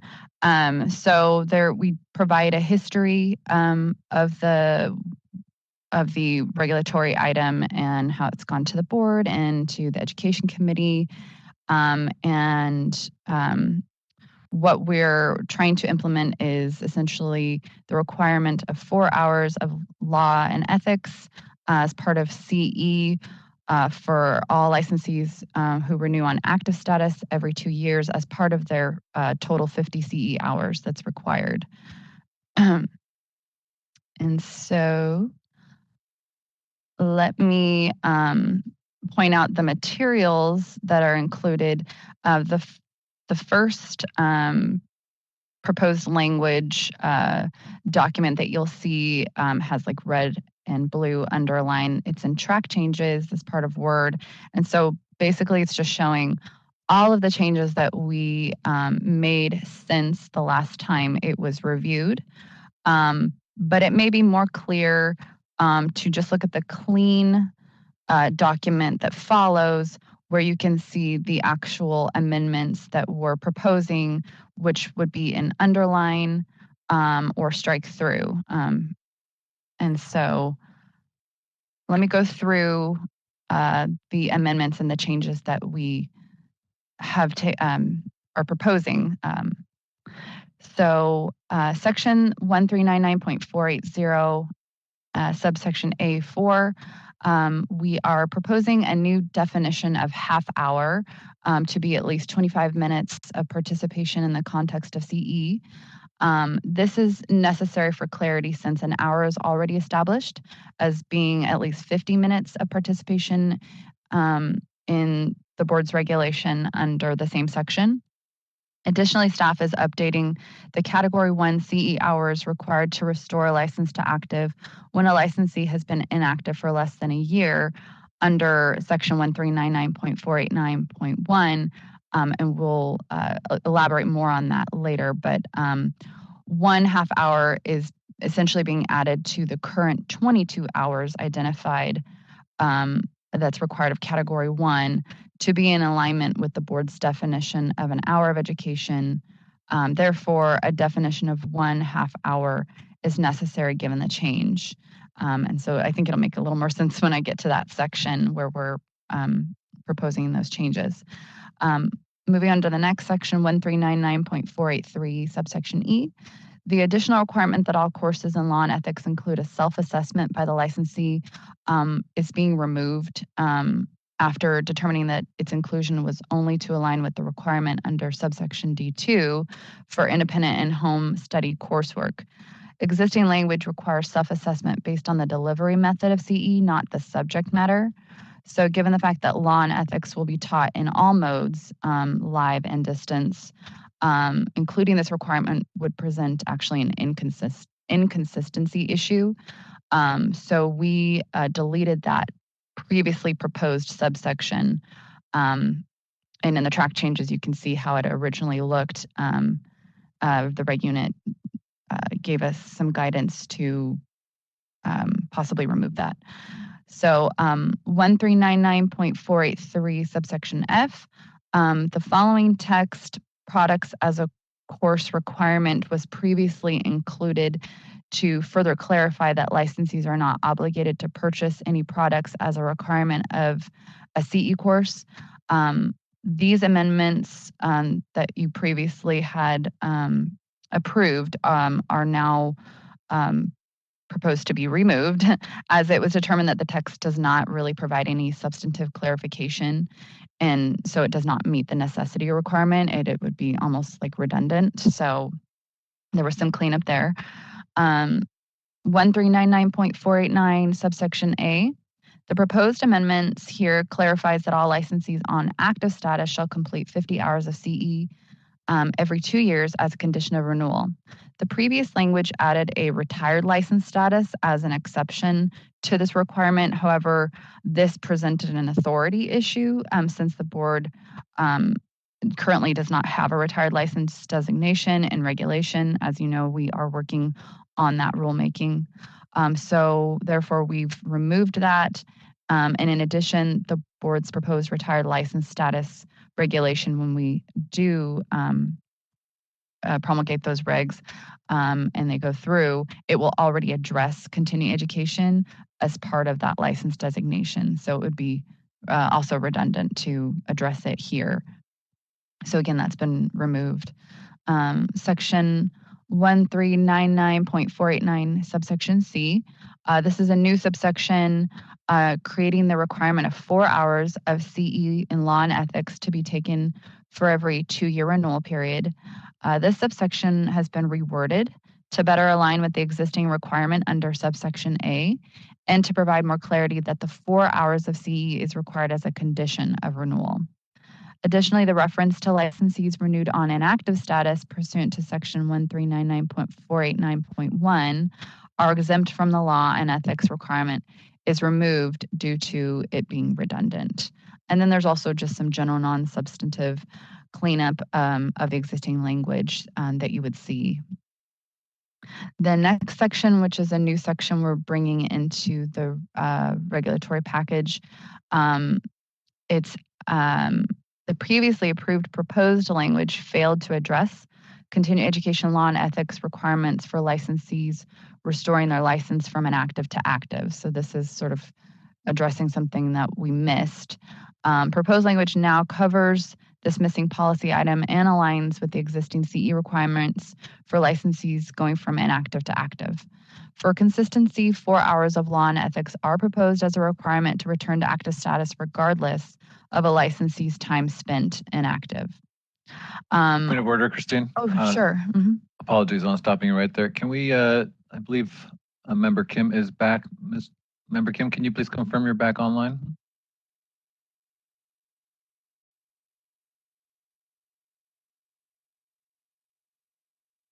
I'm back. Excellent. Thank you. Okay, I will note the time. Okay, thank you. 11:07. Thank you. Yeah. So then the other thing that we're addressing is sort of unrelated to law and ethics, but it is a cleanup of some existing language as part of this section for inactive licensees to restore to active. We're proposing to add a 0.5 or 1/2 hour to the 22 hours of Category 1 CE that's required of licensees restoring their license to active status when their license has been inactive for less than a year.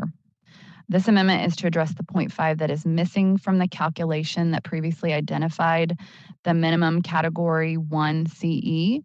And so 22.5 hours is truly half of 45 hours. Currently, it states 22 hours, so it's sort of missing that 0.5. So we're making that correction for consistency and to provide further clarity. You will see that there are 2 options for a motion to make on the language. The first option you would be required to rescind the board's previous March 2021 order to initiate a rulemaking, and then direct staff to initiate the rulemaking based on the proposed language presented today. And it sort of starts at the ellipsis there. The other option is if you have any amendments that you want to propose, but we do have those motions there. So if there are any questions, I'm available to answer.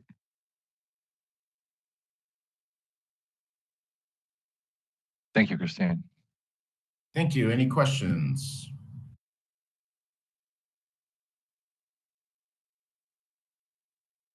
Again, these are simple, straightforward changes just to allow for clarity.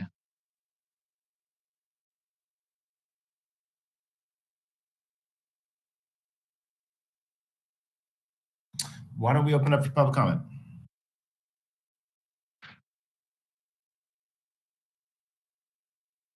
This is the moderator, and at the direction of the board, I've opened up the Q&A feature for public comment. Members of the public, if you would like to make a comment on this item, please click the Q&A icon located at the bottom right-hand corner of your WebEx screen or use the raise hand function. And audio-only participants may raise their hand by pressing *3 on their device. All right, it looks like we have a couple requests for public comment. We'll go ahead and start with Philip Yang. Philip, you'll be given 2 minutes to speak and a 30-second warning. Please click the unmute me button when the prompt appears on your device. Hi, this is Philip Yang, represent ACMA and California University, Silicon Valley. For the CEU, maybe I just want to clarify. I'm not very sure. The additional 4 hours is based on 50 hours plus another 4 hours. This is one question. Another question is there's a mention about the ethics. That's ethics is included the 50 hours CU units. There's any specific like 2 hours ethics lesson? Yeah, this is my question. Thank you.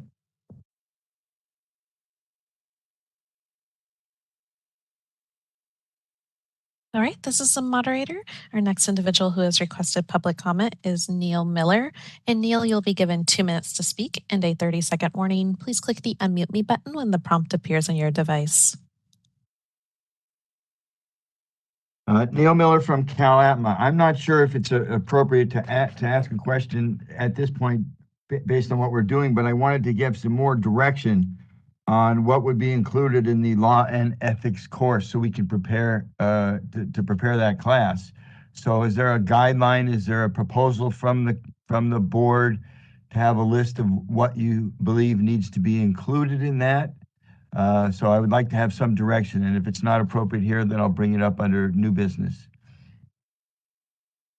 Well, I think you brought it up, and we can address it when we're done with questions. And if we don't address it adequately, then you can bring it up again. Public comment for items not on the agenda. So I think we heard the question and the direction. So let's see what staff has to say about it.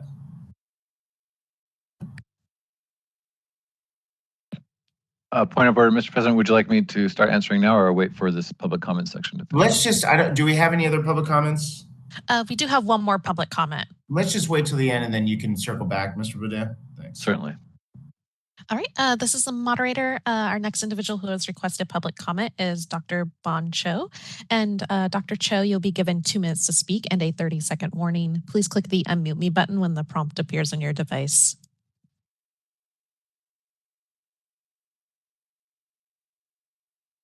Yeah, this is about the earlier agenda that we talked about. Yeah, you guys said you guys will create an enforcement to check how practitioners are doing and go over all the records, but that seems to give too much pressure to practitioners. We acupuncturists have to see as many as patients to make living because of the fees paid by insurance companies has been reducing when the inflation is getting worse. As far as I know, even MDs don't get those kind of inspections. So I strongly suggest to create a subcommittee meeting to hear the actual practitioners in the field. Subcommittee to hear the actual practitioners in the fields, and so that their opinions can be reflected. And what is it? We need subcommittee meeting so we can actually specify the details of how our assistants can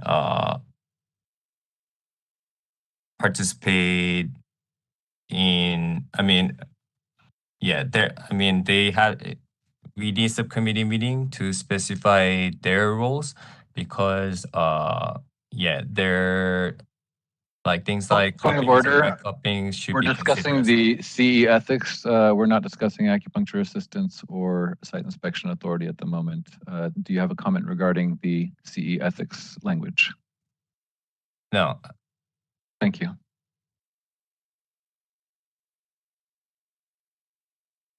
And point of order. All right, this is the moderator. Appears there are no further requests for public comment. Would you like me to close that Q&A panel? Yes, please. And why don't we go back to addressing the second comment, Mr. Boudet? Certainly. Christine, Madam Brothers, could you please remind me? There was a number of tracking issues I had during that session. Mr. Miller made a comment. Yeah, he was wondering if we would provide direction on what a course in law and ethics would include. That's right. Thank you. And here we wanted to leave it open because the profession should be establishing ethical standards. The board should be then supporting and enforcing them. It's hard for regulators to say how to behave outside of extreme situations. Obviously, patient safety is and consumer safety is our primary concern here, and we are expecting the profession to be able to speak to that and establish that standard.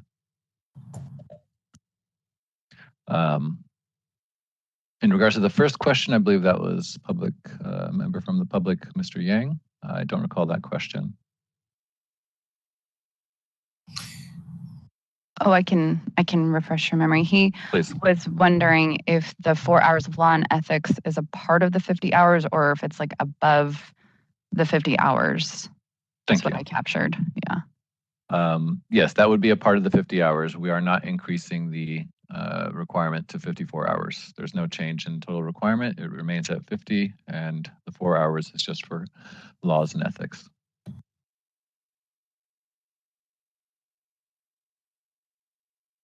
And then for the third comment, Mr.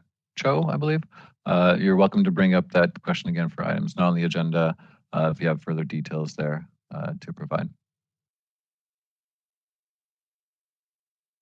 Any other questions from the board members now that we've received a first round of public comments? Would you like to make a motion or further discuss these changes in the law and ethics proposed regulation language? This is board member Chen. I'd like to make a motion, if I may. Please. Please do. Thank you.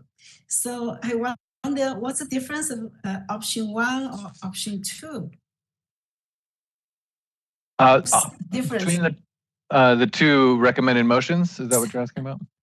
Yeah, the last one is just for if there's additional changes to the language that the board would like included. If the first one is if there are no changes, then you can go ahead and use that recommended motion language. Thank you, Ms. Padilla. And just for any, with these changes, for any provider that is asking what, with these changes, what sort of CE approval do they need / what do they need in terms of, and I think this is what Mr. Miller was getting at, what sort of direction do we give them in terms of new requirements if it's not self-explanatory in the report?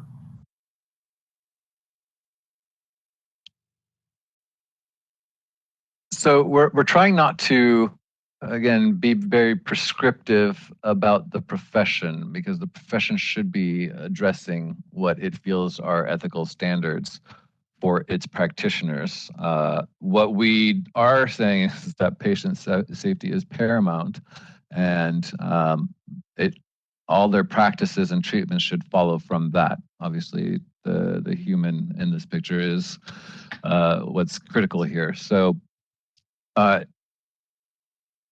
a little lost to provide greater direction here or description in that we can look at perhaps meeting on additional content, but really we're looking at how do you treat? What are contraindications? What are, should you be, treating, how do you work through cultural differences? How do you do appropriate billing? What should you be avoiding? These are just some examples that come to mind. I mean, No, understood. It sounds like it's maybe let's get the motion. It sounds like a conversation we can continue to have sort of to clarify as needed. So I think that makes sense. Okay, this is Member Chen again. So sorry, I just was out because of the power outage. So I didn't make comments earlier. If I may, I make just little comments. And I came back from my cell phone, so I was not promoting. I couldn't unmute. No, go ahead. Yeah, you can make a comment. Absolutely. Okay, so I think it is excellent to implement this regulation for the CE to add on mandatory 4 hours of law and ethics. And it was in the regulation long time ago, so it came back since President Harbidia was the chair of that committee chair. So it has been a long time, and we are aware of that necessity. And as medical doctors and other professionals, I think we have different concept or theory in our practice, but for come to the law and the ethics, we should all have the basic, the same, similar to follow. We all work for the patients. And so, like Mr. Badia said, we have some special points like culture, some it's the diverse, right? So some characters. So my question is, how do we guide the course provider to, or do we? So how to review this course? Do we have a standard? What content should be must be in the course? Do we have that? Thank you.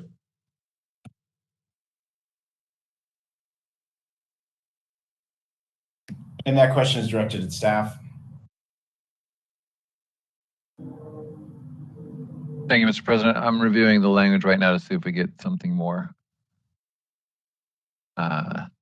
descriptive. Go ahead. I just wanted to point out that so the board already regularly approves coursework, CE coursework related to matters on law and ethics. It's something that we already see come through the education unit.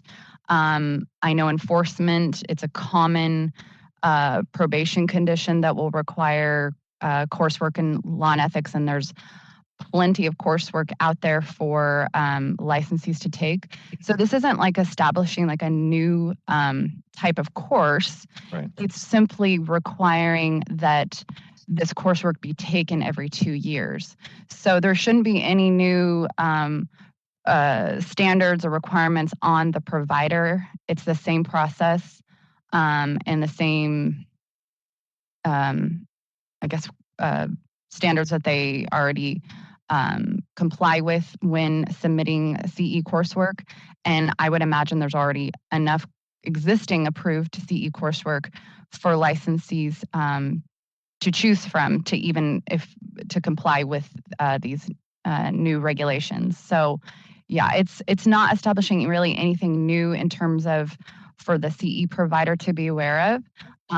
It really is just requiring that licensees do this every 2 years, and we found that it's beneficial that to address common violations that we see, and just being up and up on what the standards of practice are. So I just wanted to point that out. So yeah, it's really nothing new. Indeed, and thank you, Madam Brothers. This is a professional competency, and it can allow for continued discussion, but as Madam Brothers noted, this is something that's already established, and we are not changing any subject matter here, just adding the requirement for it. Sorry, one more thing that I wanted to bring up. Also, you can see through the history on the memo that a lot of these points have been discussed over the years. And so, and it's been tossed around like, do we have a definition of law and ethics?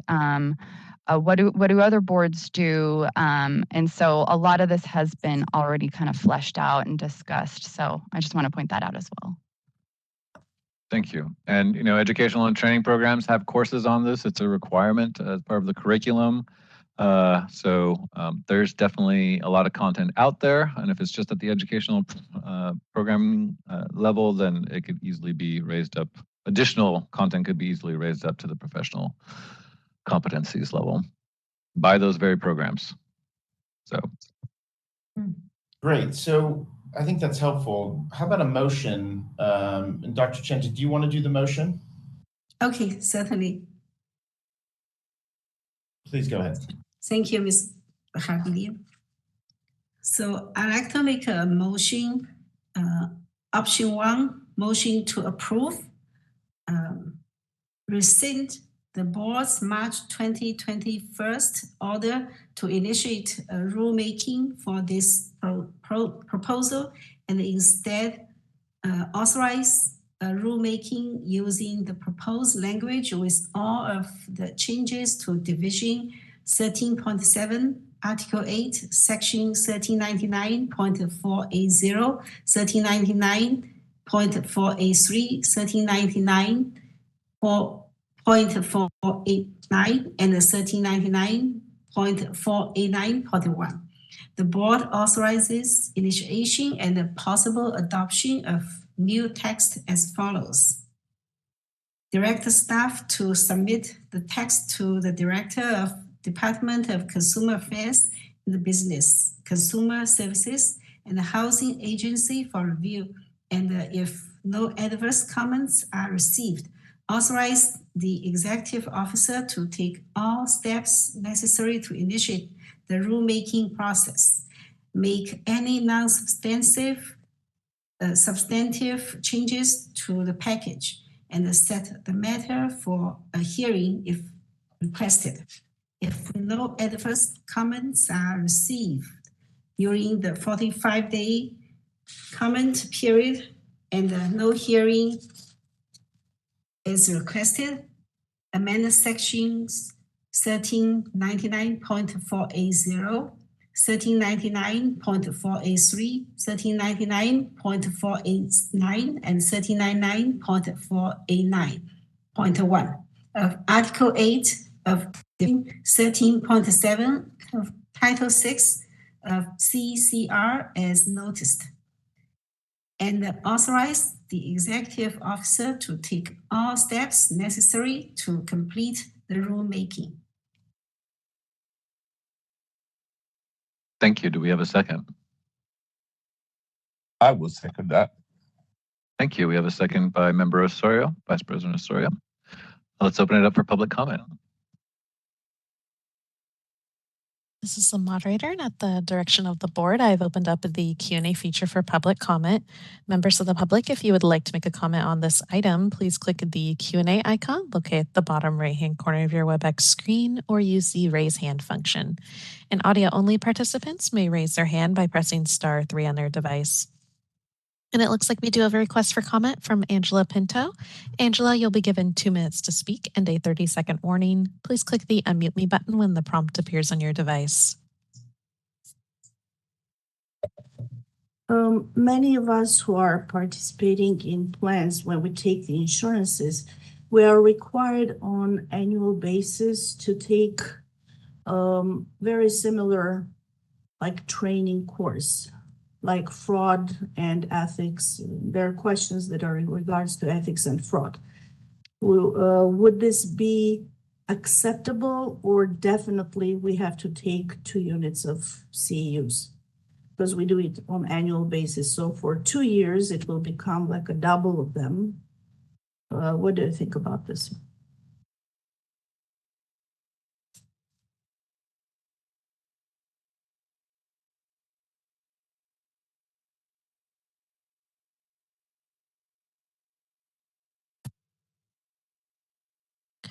All right, this is the moderator. Appears there are no further requests for public comment. Would you like me to close that Q&A panel? Great, let's go to a vote. Thank you. Sure. Starting with President John Harabedian. Yes. Vice President Ruben Osorio. Yes. Thank you. Yang Ping Chen. Yes. Francisco Kim. Yes. Shudong Li. Yes. And Dr. Amy Matecki. Yes. Okay. Motion passes to approve the proposed language. Thank you.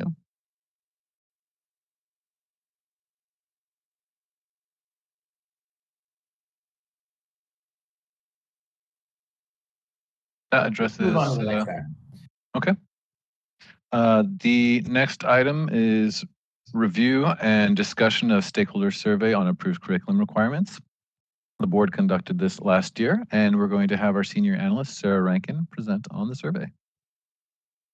Take it away, Sarah. Hi, thank you. Let me share my screen. Oh, yes, and thank you for reminding me. This report will be published on our website here shortly in the next day or two, so we might see it up on Monday, if not by later on today, but we're going to go ahead and share our screens here so that all folks can take a look at this. Thank you.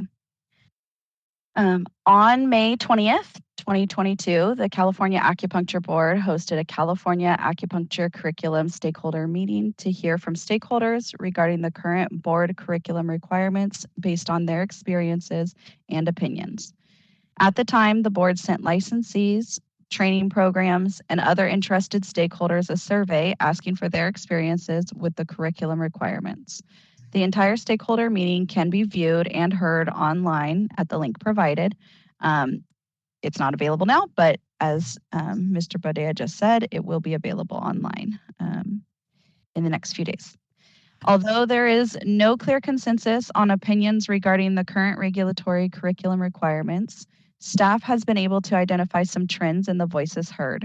On average, the survey found that about 45% of stakeholders think the curriculum is sufficient, and another 45% think the curriculum is insufficient, whereas only 10% of stakeholders believe the curriculum is excessive. In the basic sciences portion of the curriculum requirements, many surveyed believe that physics is unnecessary for acupuncture education and that more anatomy would be beneficial. When it comes to the case management and practice management requirements, there were several stakeholders who requested increased education in insurance billing. Similar comments were received by the voices heard at the stakeholder meeting and the responses received to the written survey. However, there were several opinions provided that argued that the focus of education should not be on hours, but on quality of education, as well as meeting necessary professional competencies. The final reporting includes the staff takeaway summaries of the stakeholder responses received, evaluated question by question, as well as the full survey results. And the curriculum survey question takeaways. The basic sciences requirement, 350 hours required. The opinions were split evenly between the board requiring enough hours and not requiring enough hours, 45.07% each. Most of the respondents, 80.82%, stated that science prerequisites are vital to the educational requirements of California acupuncturists. However, there was no clear consensus on why science prerequisites are vital as part of the education and training for licensed acupuncturists. There were several suggestions that removing the physics coursework from the current basic sciences requirement would be beneficial.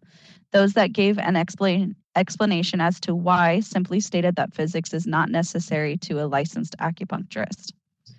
No clear consensus on how much science and clinical science training would be the optimal amount to allow California acupuncturists to achieve safe entry-level practice and communication with other healing arts primary care practitioners for the purpose of referrals. Acupuncture and Oriental medicine principles, theories, and treatment, the requirement is 1,255 hours. A majority, 57.14%, responded that the board requires enough hours. There were no notable repeated suggestions as to what coursework in acupuncture and Oriental medicine principles, theories, and treatment would be beneficial to add to or remove from the current requirements. Clinical medicine, patient assessment and diagnosis, 240-hour requirement. A slight majority, 55.71%, responded the board does not require enough hours. There were no notable repeated suggestions as to what coursework in clinical medicine, patient assessment, and diagnosis would be beneficial to add to or remove from the current requirements. Case management, 90-hour requirement. A slight majority, 54.93%, stated the board requires enough hours. There were several suggestions that it would be beneficial to increase the current requirements for coursework in insurance billing and case management. Practice management, 45-hour requirement. A slight majority, 52.86%, state that the board does not require enough hours. There were several suggestions that would be beneficial to increase the current requirements for coursework in insurance billing in practice management. Public health, 40-hour requirement. A majority, 70%, responded the board requires enough hours. There were no notable repeated suggestions as to what coursework in public health would be beneficial to add to or remove from the current requirements. Professional development, 30-hour requirement. A slight majority, 53.52%, stated the board requires enough hours. There were no notable repeated suggestions as to what coursework in professional development would be beneficial to add to or remove from the current requirements. Herbal medicine, 450-hour requirement. A near even split, 47.76% and 44.78% of stakeholders stated that the current herbal medicine requirements of 450 hours of didactic training is sufficient or insufficient. A slight majority, 56.92%, stated that the current educational requirements in herbal medicine are preparing California acupuncturists for the safe and effective use of herbs. There were no notable repeated suggestions as to what herbal medicine coursework would be most beneficial to have. Clinical practice, 950 hours. Upon further review, question 21 of the survey was found to be confusing. It states, currently 75% of clinical practice needs to be completed at a clinic that is owned and operated by the school, with 25% allowed at an approved externship. This amount is in the list options. The question is unclear if it is referencing the 75% or 25%, depending on how the reader reads it. The meaning is opposite. A majority, 71.01%, stated that that it is necessary to have a specified amount of clinical practice training hours completed at a clinic that is owned and operated by the school. There were no notable repeated suggestions as to the benefits of having a specified amount of clinical practice training hours completed at a clinic that is owned and operated by the school. A majority, 76.12%, state that having a minimum amount of clinical practice training completed in an approved externship not owned and operated by the school would be sufficient to prepare acupuncturists for entry-level practice. However, there was no clear consensus as to how many hours of clinical practice training at an approved externship would be sufficient for entry-level of practice. There was no clear consensus as to what clinical practice training coursework would be sufficient for entry level of practice of acupuncture. Overall curriculum, 3,000 hours. There was no clear consensus as to what changes to the curriculum requirements would prepare acupuncturists for entry level practice. A small majority, 59.7%, state that their school's didactic and clinical curriculum did adequately prepare them for entry-level practice. Of those that stated that their school's didactic and clinical curriculum did not adequately prepare them for entry-level practice, there were two overall themes of what additional training would be needed to address this deficiency. The first being increased clinical hours, whether through schools, hospital, or private practices, and increased training in practice management or business. And I'm not reading it, but the whole survey is printed in this report. So it is available in the next few days online. Thank you. Thank you kindly, Madam Rankin. Any questions or comments from the board members?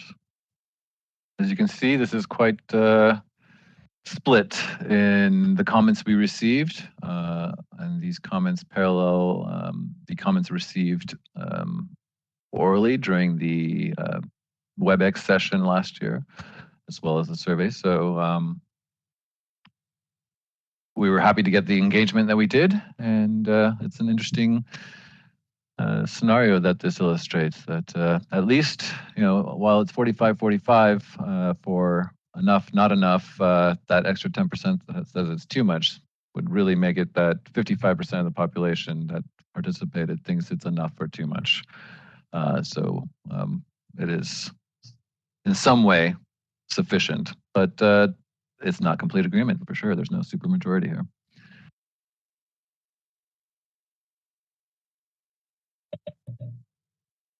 Any comments, questions? Yes, President Harbidian, this member Chen. Please. Thank you. So I heard you, Mr. Badia, said looks pretty split. So very interesting for this profession. So number one, I wonder if we can look a little deeper to see under what circumstances of the school. I bet this is like you don't know who answer what question, right? It's just anonymous, right? So we don't know what school under what circumstances they think is sufficient, and another one think insufficient. So that's interesting. If we could have some written comments, not just a yes or no, simple answer, if they can give more detail, but of course, maybe they have the material, but as board member, we don't see that yet. So it'll be interesting. And if they think it's not sufficient, more detail, what's their suggestion? So this is one, what makes a difference? So what improvement the school can make, right? And if the school think is sufficient and the student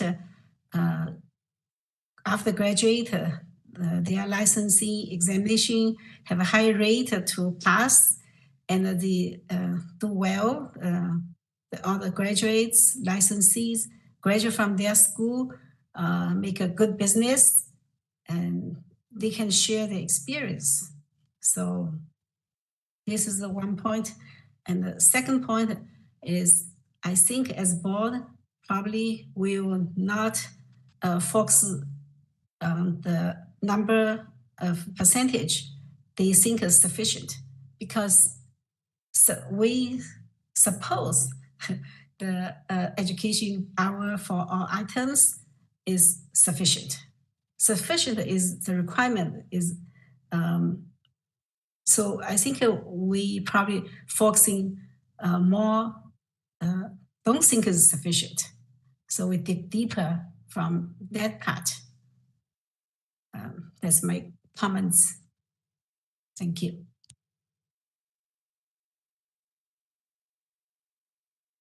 Thank you, Dr. Chen. Yes, it's interesting to note that the education item is being hashed out by the educational and training programs, I feel, at the moment, as a number of the already approved master's programs that reside at the educational and training programs are being also offered at the first professional doctorate level. And so what I've seen for those that have the first professional doctorate, it tends to have a couple hundred more hours than their master's level program. And so there may be a reorganization happening here at the educational level. Obviously, the 3,000 hours has been in place for almost 15 years now, and so therefore has offered a rather, I would say, satisfactory level of public protection. Not that it can't be improved, but it is operating sufficiently well. And really the matter that needs to be discussed now is, as you say, is where do we as regulators turn to in terms of what is sufficient if we're so evenly split right now. Also, yes, the comments received are anonymized, but they are from the public. And training programs are welcome to submit their comments to the board. And some were, and we'll see if anything can be printed as well, in addition to the survey. Any other comments or questions? This is Member Kim. I think this is telling us the standard of education or training or the curriculum. Maybe we have to look into any gainful employment rate, and maybe the contribution to the medical system in terms of patient care, especially in this state. I think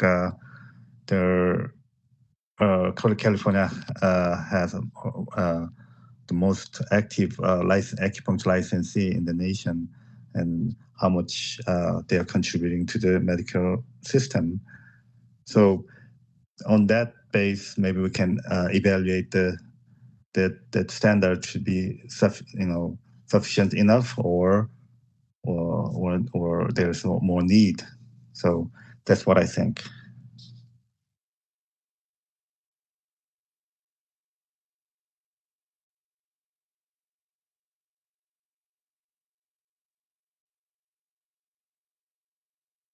We would definitely love to hear from professional associations on gainful employment. Of course, it's not the board's role to have gainful employment. This is the role for the industry to establish, and for it to, like, I know that it's happening at the federal level. There's work to have acupuncture included in Medicare, so that might establish some precedents in the future for some changes at the state level.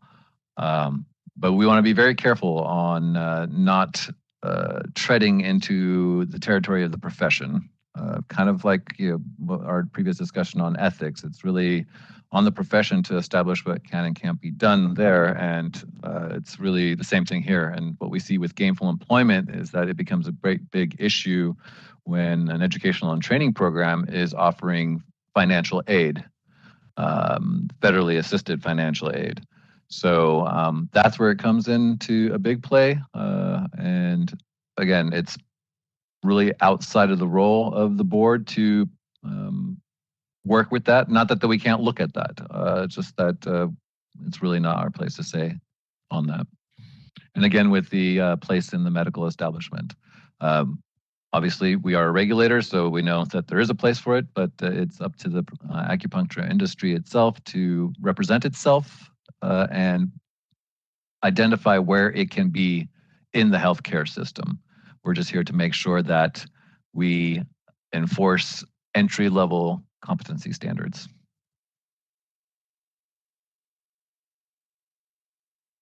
I agree. Thank you.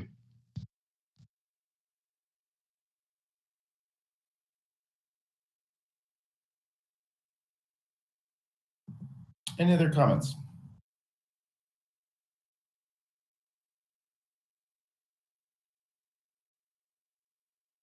Okay, Mr. Baudet, do you want to open this up for questions? Yeah, that'd be great. Let's hear from the public. This is the moderator, and at the direction of the board, I've opened up the Q&A feature for public comment.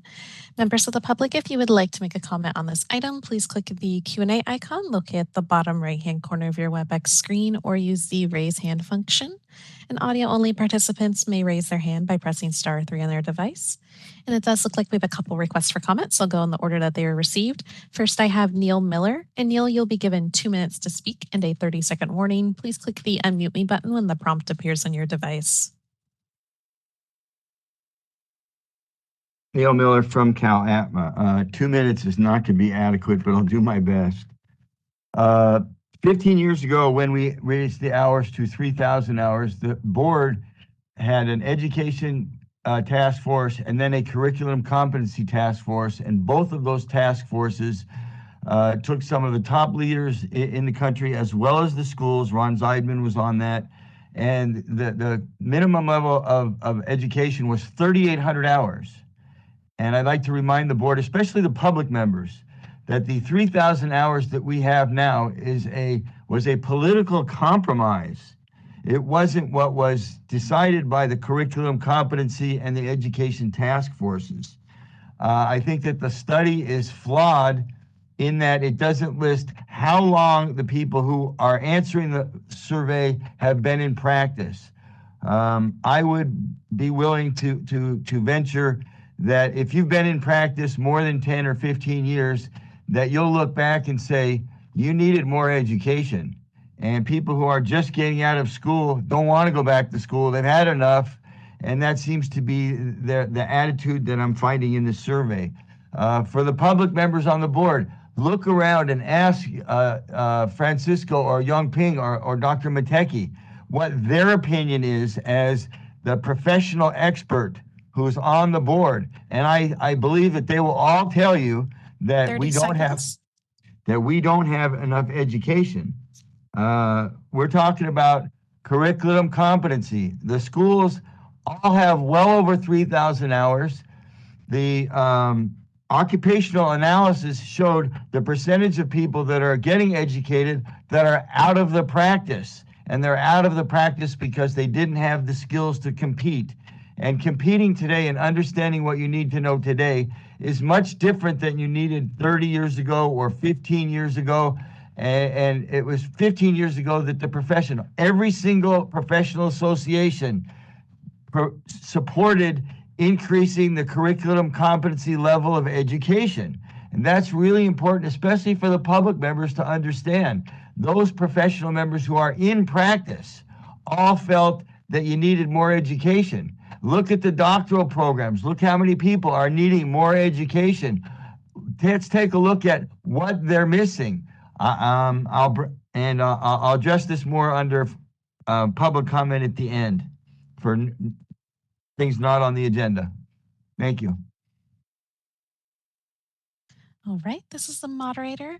Our next individual is Ron Zaidman. And Ron, you'll be given 2 minutes to speak and a 30-second warning. Please click the unmute me button when the prompt appears on your device. Hello, Ron Zaidman from Five Branches University. I may have missed this in the beginning of your presentation. Did you tell us how many people responded to the survey, how many schools responded to the survey, and how many practitioners responded to the survey?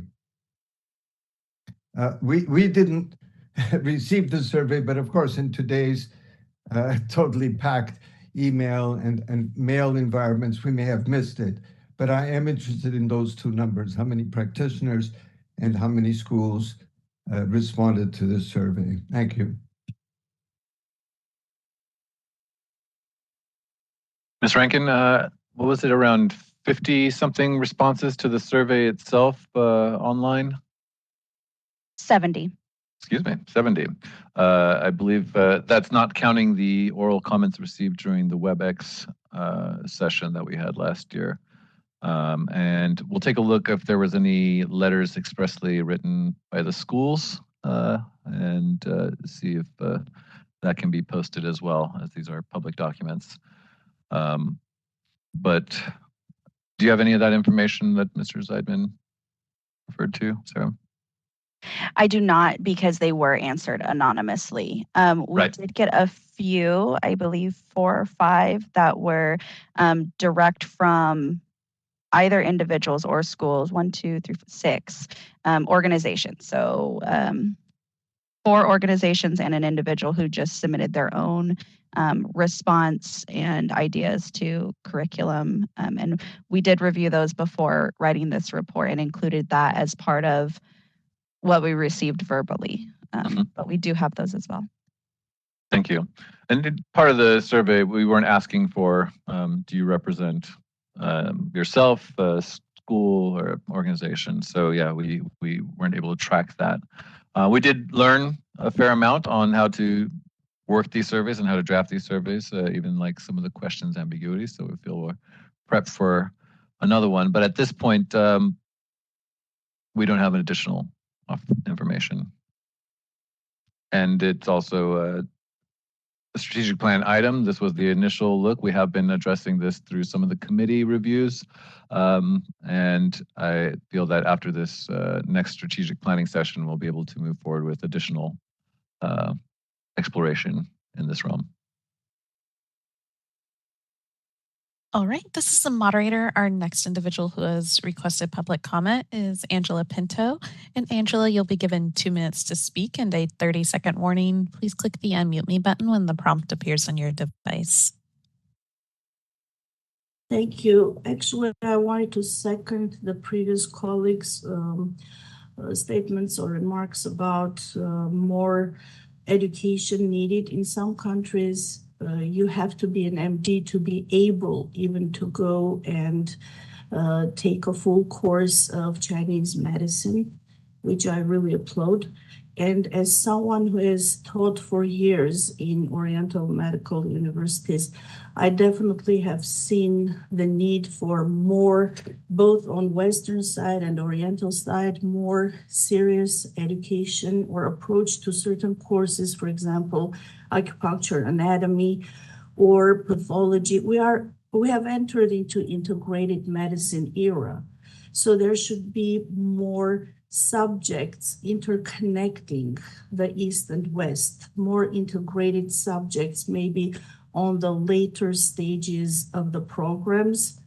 So I would definitely, if there is a need, I would definitely would like to participate in any kind of activities to have my input. I have been teaching for 31 years, so extensive experience, but definitely there is a need for on both sides to improve the education. And I totally agree that most of us have graduated from master's programs and then we're like, okay, what are we going to do now? 30 seconds. Moreover, given the fact that current Chinese TCM textbooks that are implemented, definitely, we know that there are problems with these textbooks as well. And so we had to grab other things to improve our knowledge. And we were not able actually to practice by other books as well. So that's it, actually. Thank you. All right, this is the moderator. We have another request for public comment from Neil Miller. Neil, you'll be given 2 minutes to speak and a 30-second warning. Please click the unmute me button when the prompt appears on your device.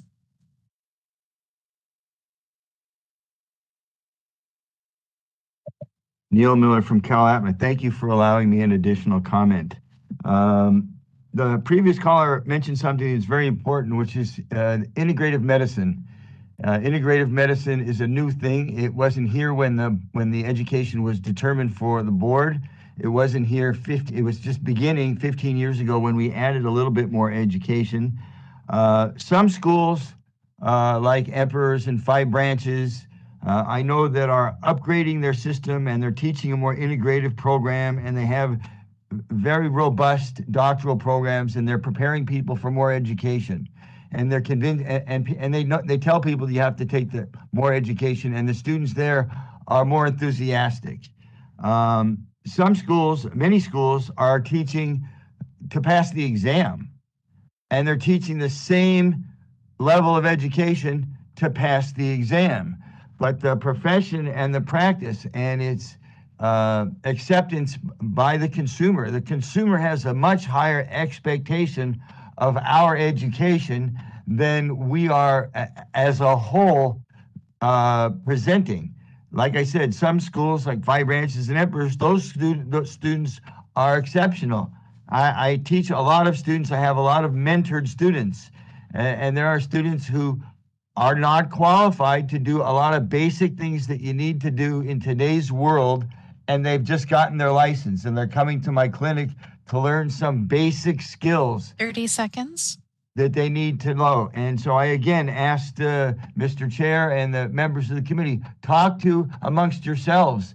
It's on the agenda. Talk to the licensed acupuncturists on the board. I believe that they'll agree with my opinion. More education is necessary. Dr. Mataki works in an integrative program, and the people who are working at that integrative program show more skills. They're coming from China with the advanced education, or Korea, or they are coming with doctoral education, and they're showing their ability to work. Again, look at the occupational analysis and see how many people are not working, where the education is falling short.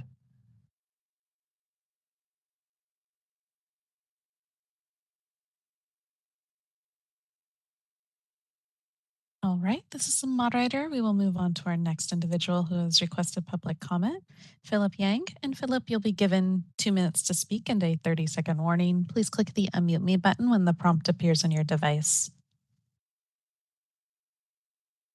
Hi, this is Philip Yang from AACMA and California University, Silicon Valley.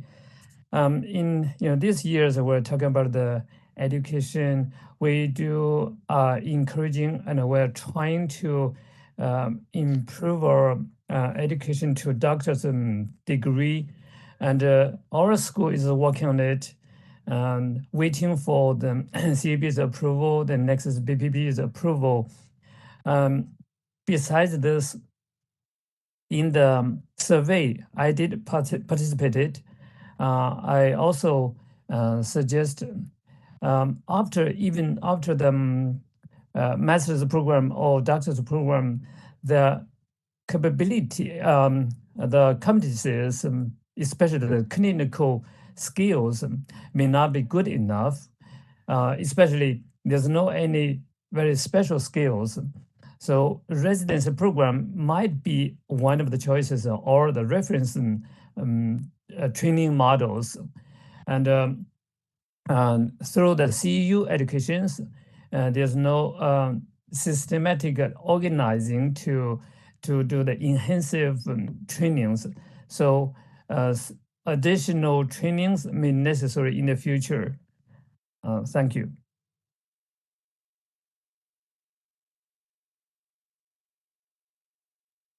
All right, this is the moderator. It appears that was our last request for public comment. Would you like me to close the Q&A panel? Yes, please.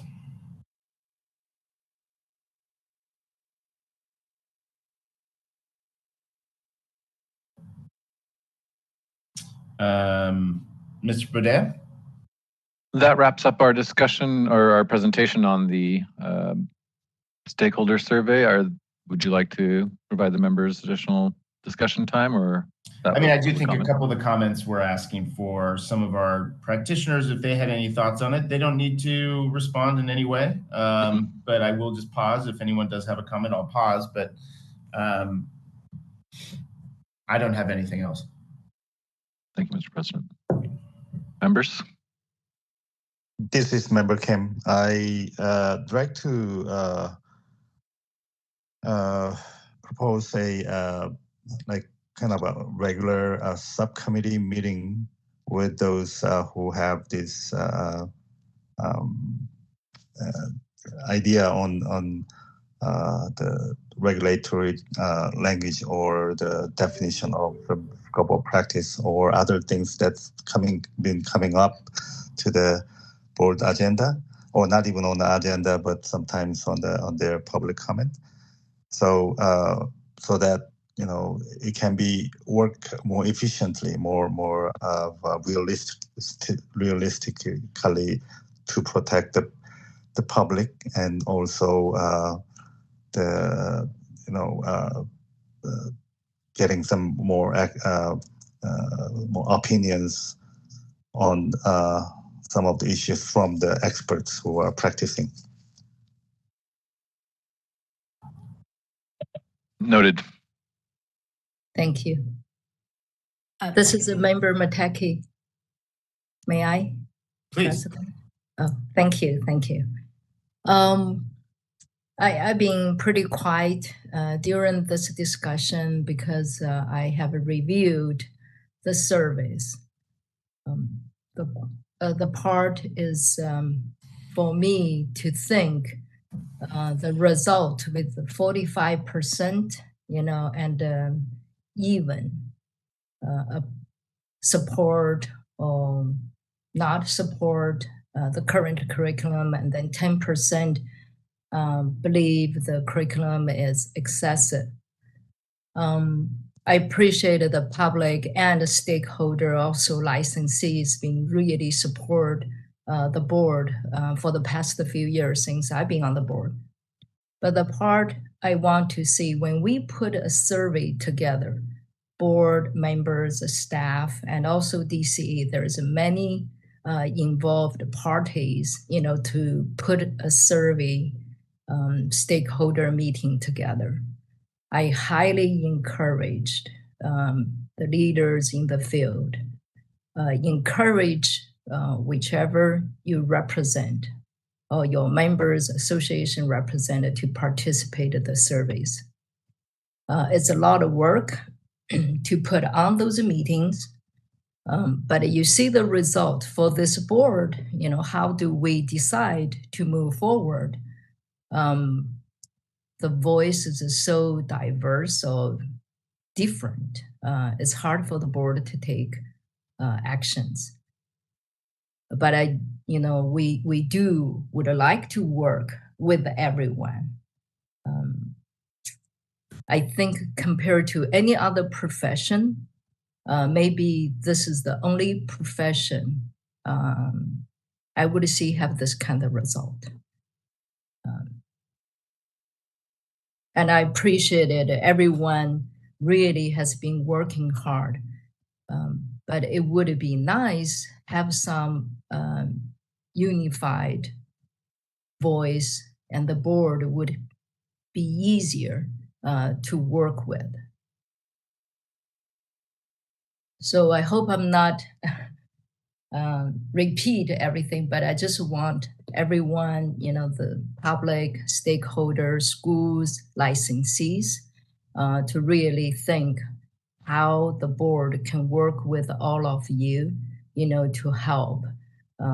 We do hear your voice, and we do try to do more this type of stakeholder meetings to work with you. And also, for the education committee and work with the president, vice president, and the EO, we are here to support.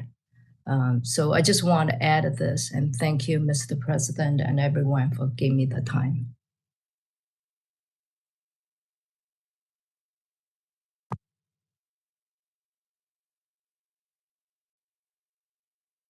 Thank you. Unless we have no other comments, I appreciate that, Dr. Mateki. I think we can move on to the next item. May I? Oh, go ahead. Yep, didn't know that we had another comment. Go ahead. Sorry, I didn't. No problem. No problem. Thank you, Ms. Harvidian. So I agree. Everybody said, it is the first time I saw this survey. Survey investigation and analysis. I still have a question. Maybe I didn't catch up quite clear. So the 70 participants, there are how many schools or how many individuals? We didn't track, we didn't ask who the survey responder was representing, whether it was an individual school or not. So we just asked the straight questions about, do you think the curriculum is enough or not? So we don't have that additional meta information. Okay, thank you.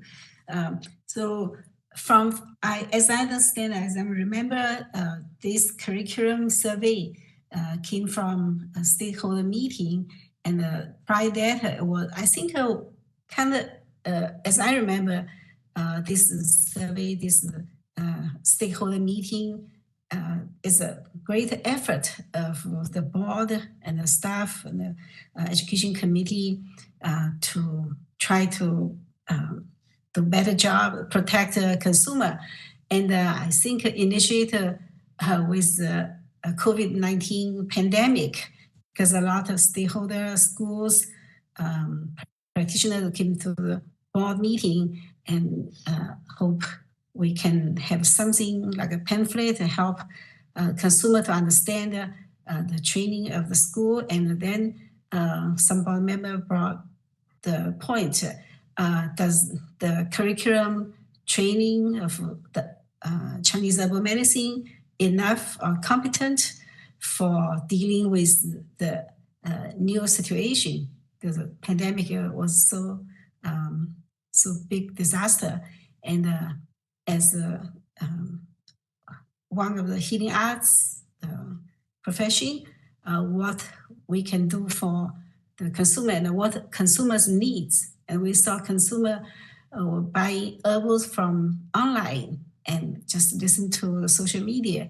And we feel because we're practicing herbal medicine, and we can feel it's necessary to do our job, our review, to make sure the licensees of school education is sufficient for providing service to the consumer.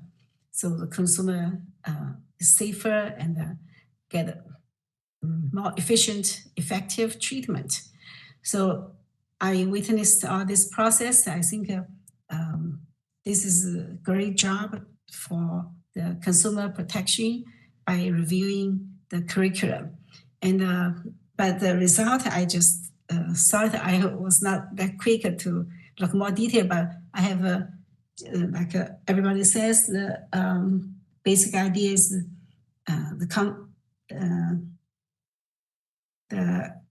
conception is very splitted. So maybe like a five branch didn't participate. Maybe we have some other. I know it's a lot of work. Some other way to receive comments from the schools or individual. Will that be feasible or possible help? So that's my comments. Thank you.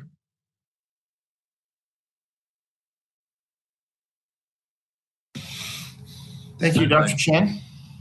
Mr. President, if I may, I just wanted to let the board members and the public know that the stakeholder survey meeting that was held last year in May is available to view online. It's in our board meeting section under the May date, and individuals are more than welcome to review that. A number of schools did participate and share their comments during that session, so you'd be able to pull that information out from there. Yeah, take a look. You can listen to it at any speed you want, or set at faster speeds or slow speeds if necessary, and it's available at your leisure. Thank you, Mr. President. Thank you.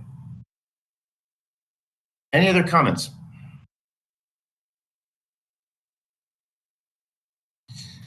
Let's move on to item number 9. Certainly. Item number 9 is a discussion on agendizing professional updates. We received a comment requesting that professional associations be provided an agenda item for their professional updates.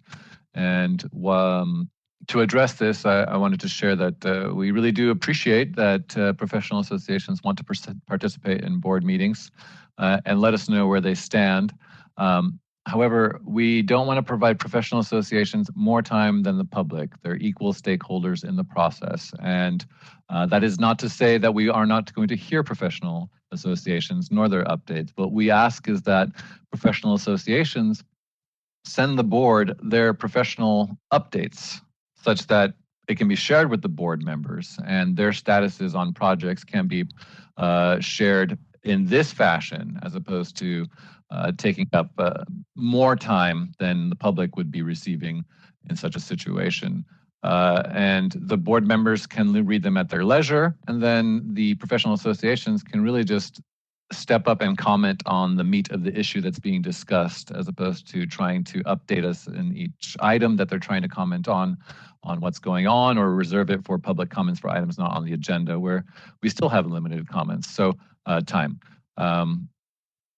So we invite participation, we seek participation, and we are happy to review and distribute the information of what professional associations are doing should you send that to the board. Just go ahead and send it to acupuncture@dca.ca.gov, which is at the bottom of the PowerPoint presentation slide right now, and we'll be able to share that with the members. Any questions from the members, our board members? That's helpful, Mr. Bodea. Any questions? Thank you.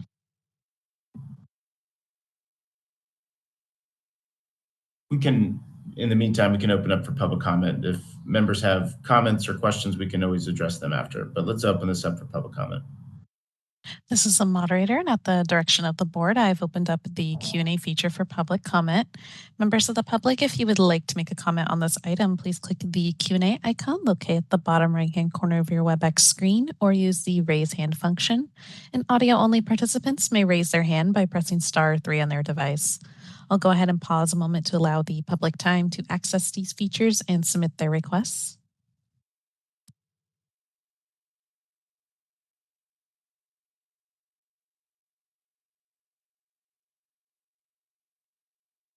All right, and seeing none. Oh, I apologize. We do have one request for public comment from Angela Pinto. And Angela, you will be given 2 minutes to speak and a 30-second warning. Please click the unmute me button when the prompt appears on your device. Thank you. I'm also wondering if the board will mandate the schools to include pediatrics as well, because we graduate. I'm as an MD, I'm pediatrician. I don't have a problem, but I know a lot of acupuncturists who have kind of mental and psychological barriers to treat children, although we are licensed to do that. So I personally believe it should be part of the curriculum. And are you planning any kind of addition to curriculum as a requirement for pediatrics? Thank you.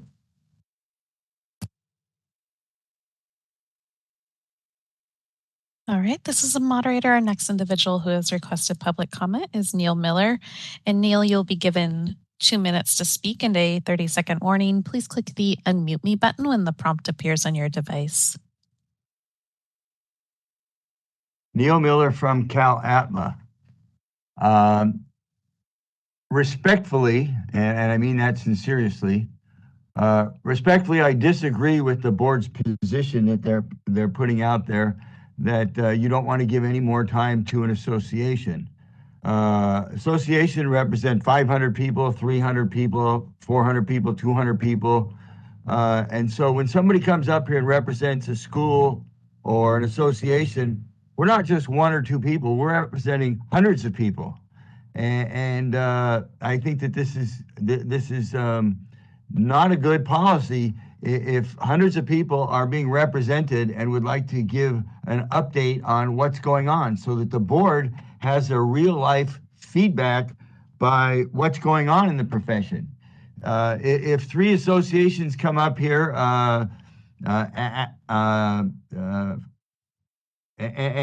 give a perspective, and we're all thinking the same way, you're only going to count that as 3 people speaking, as opposed to 1,000 people are working on something. That's 10% of the profession, and the board needs to pay attention to that.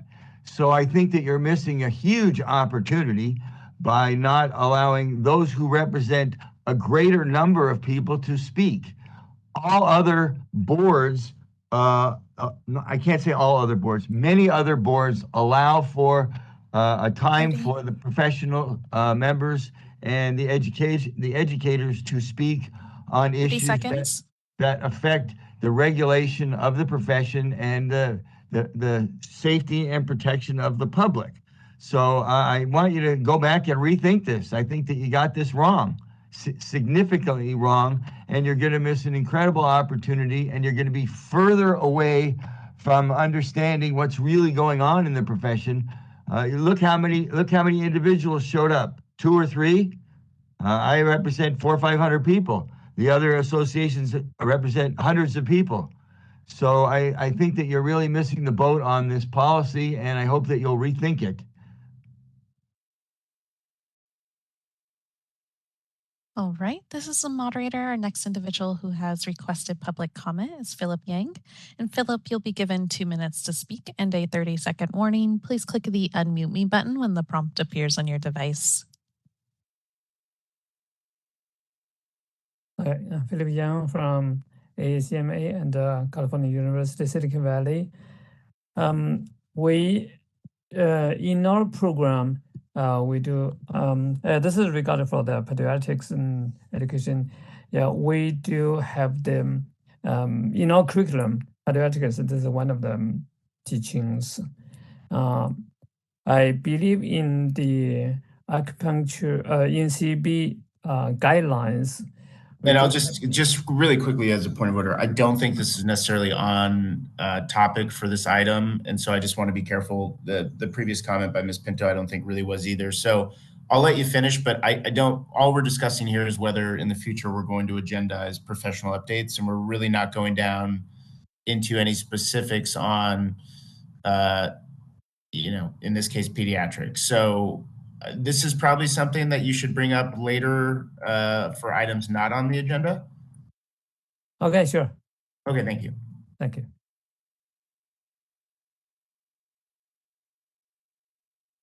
All right. This is the moderator. It appears there are no further requests for public comment. Would you like me to close that Q&A panel? Yes, please. And I think just to address Mr.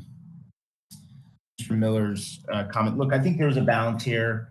I think it is nice to get, reports from our partners in the industry from various different organizations. I remember in years past, we would have, CalAtma, different organizations come before us and give, a 10-minute kind of update PowerPoint.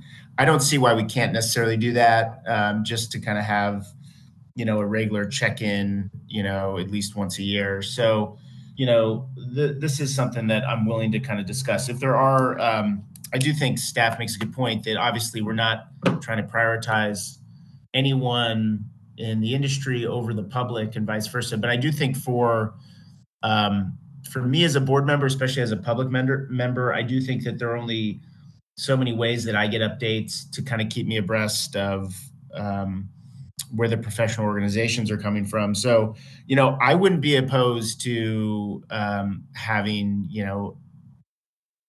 at least, one meeting a year where we get a series of presentations from our partners in the profession. Now, I want to make sure that we're giving equal opportunity from the public as well, to Mr. Bodea's point and staff's point, which I think is important. So maybe we can balance that, just going to throw that out there.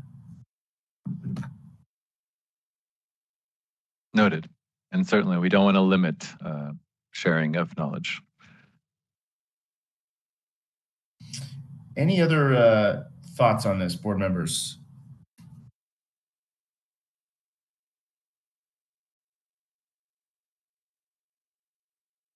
Okay. Why don't we just keep moving along here to item number 10.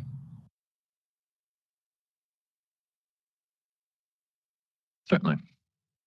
Mr. President, this one's with you. Yes. So we, the board did take up Mr. Bodea's review for the year. And as part of that review, we had proposed to recommend a pay increase for Mr. Bodea of an amount that would get him to the maximum of his pay scale of where he is, which I think is around 5%. But for the record, the pay increase that we had contemplated would be the amount left for him to meet that maximum in his pay scale. And we believe it's more than justified based on his performance and just how superlative he has been on all accounts in serving the board.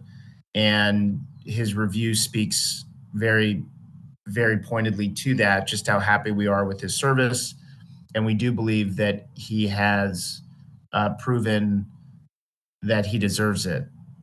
And so this is really just a formal memorialization and action on that item, where we can take a motion and I'll just I will move it, because I know, having had the discussion with the full board during the review, I know where the full board stands. So the motion that I would put forward is that Mr. Bodea is given a pay increase to get him to the top of his pay scale, and that should be done in due course, would be the motion. And we can open this up for public comment, but before that, could I have a second on that? Yeah, I have a second to that. Thank you. And I'm happy to open this up before public comment. If any board members have any comments about this, I mean, I know where we all stand based on our previous session where we did Mr. Bodea's review, but for the sake of just giving anyone an opportunity to speak to this, I'm happy to.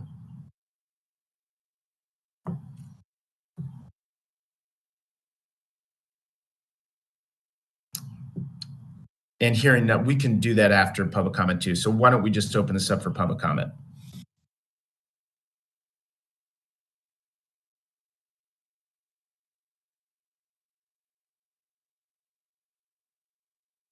All right, this is the moderator, and at the direction of the board, I've opened up the Q&A feature for public comment.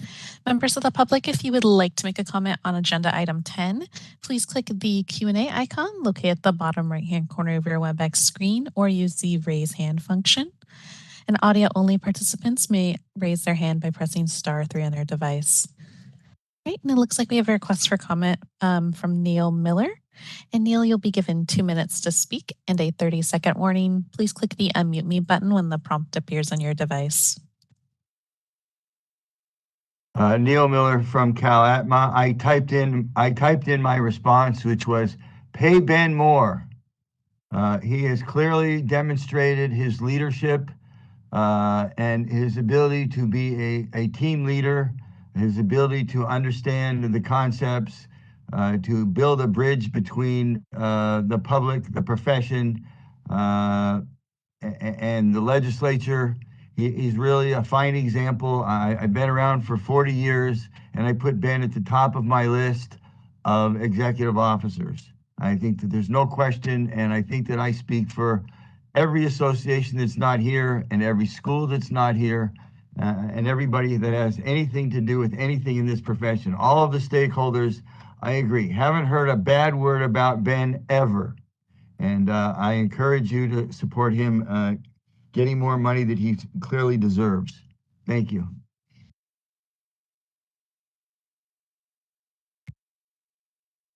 All right, this is the moderator, our next individual who has requested public comment, Ron Zaidman. And Ron, you'll be given 2 minutes to speak and a 30-second warning. Please click the unmute me button when the prompt appears on your device. Ron Zaidman from Five Branches University. Thank you for giving us the opportunity to comment on this issue. Repeating what Dr. Miller just said,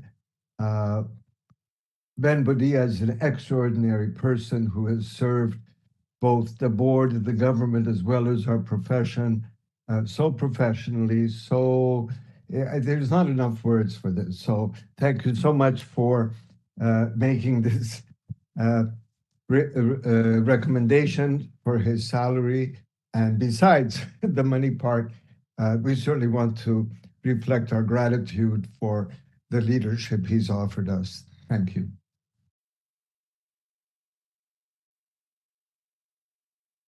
All right, this is the moderator. Our next individual who is we have a couple individuals. So I'm going to go in the order they are received. Next we have Philip Yang. Philip, you'll be given 2 minutes to speak and a 30-second warning. Please click the unmute me button when the prompt appears on your device. Yeah, this is Philip Yang, representing AACMA and California University, Silicon Valley. Start from, I believe I know Ben from very beginning. He worked in the CEB. Since then till right now, he really support all of our work and our opinions, suggestions from our association and our school. He never delayed or avoid ignored or any of our questions or requests for anything. So he's a really dedicated worker in CEB and really get a great contribution for our profession. We support to increase his salary. Thank you.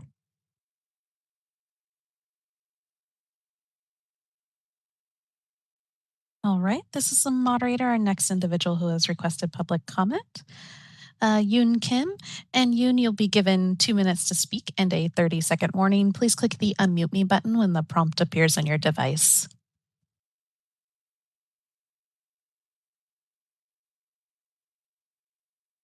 I really want to echo all the previous comments and really laud the professionalism and responsiveness of Mr. Bodea.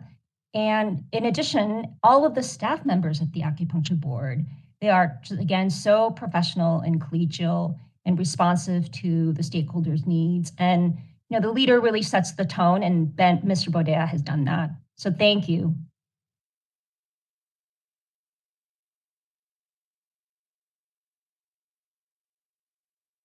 All right, this is a moderator and our next individual who has requested public comment on York.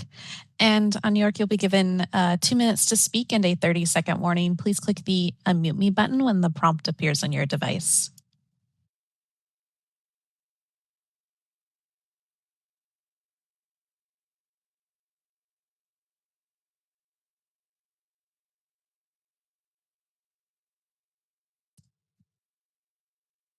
Hello?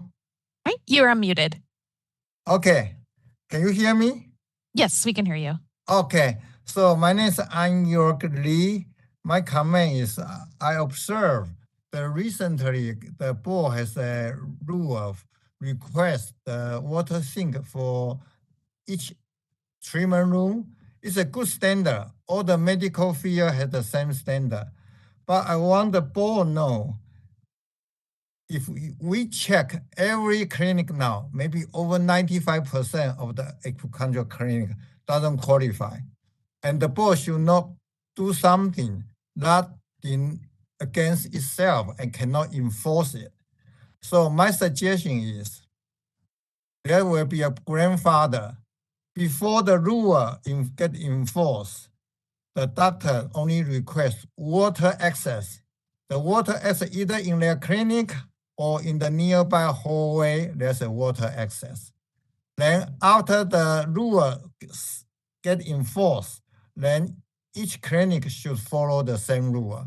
I'm sorry, and let me just, as a point of order, I don't think this is applies to the item that we're discussing here. This is about a pay increase for the executive director. So if you do have comments on this item, what you're addressing, can you please wait until you address for items not on the agenda?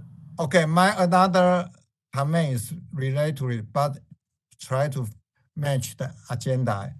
And I'm also aware our president and vice president are public member. It's great, we have different input. But because of this kind of rule coming out, I suggest at least one of the position should be acupuncturist. They will know the. Thank you. I think that's actually that's the next item. Yeah, that's the next item. So why don't we close, if you could just wrap up, and then if you do have comments for the other items, just make them there. Okay, I will. Thank you.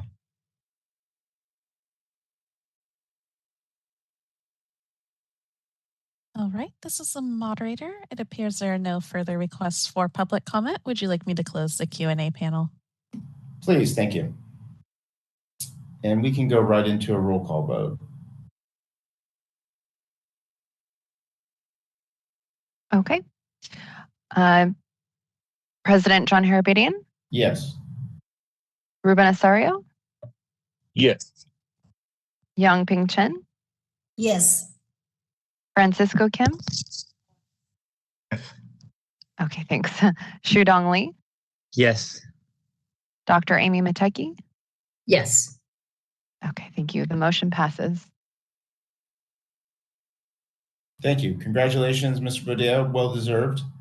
Thank you kindly. I'm humbled by your comments. Appreciate it.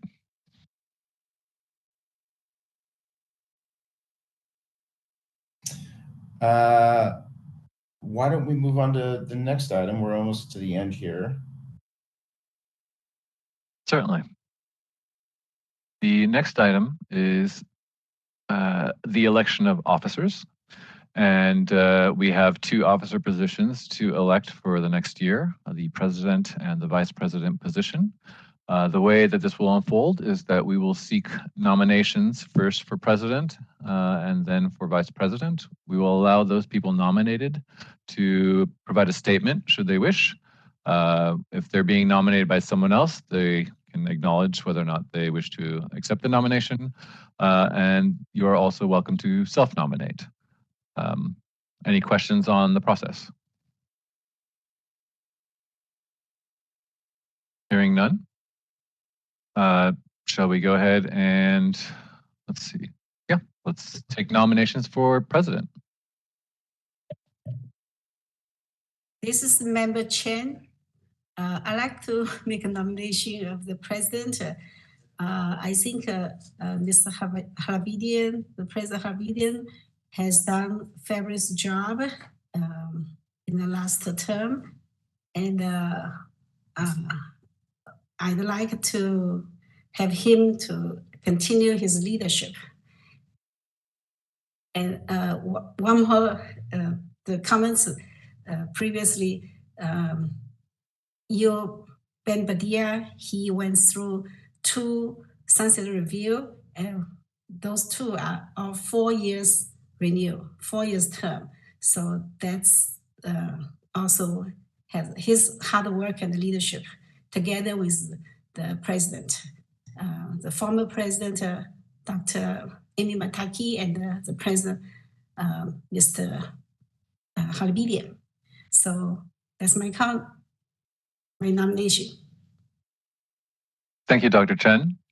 President Harabidian, do you accept the nomination for the next term for president? Thank you, Dr. Chen. I appreciate that. I will accept it with one note that I do think that after another year, I would be probably looking to not be president. I do think it's important to, I think 2 years as president is fine, but I do think having new leadership at the top is important as well. So I'm willing to do another year, and but just with a note that I think after that year, I would be just going back to regular board member. So thank you for the kind words, Dr. Chen, and I'm willing to accept it. Fantastic. And thank you, Dr. Chen, in regards to your compliment as well. And apologies for being speechless after the previous item.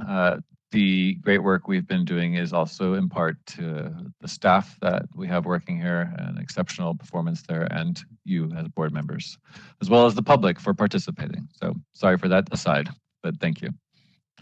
We now have we have 1 nomination for president. Do we have any other nominations from our members for president?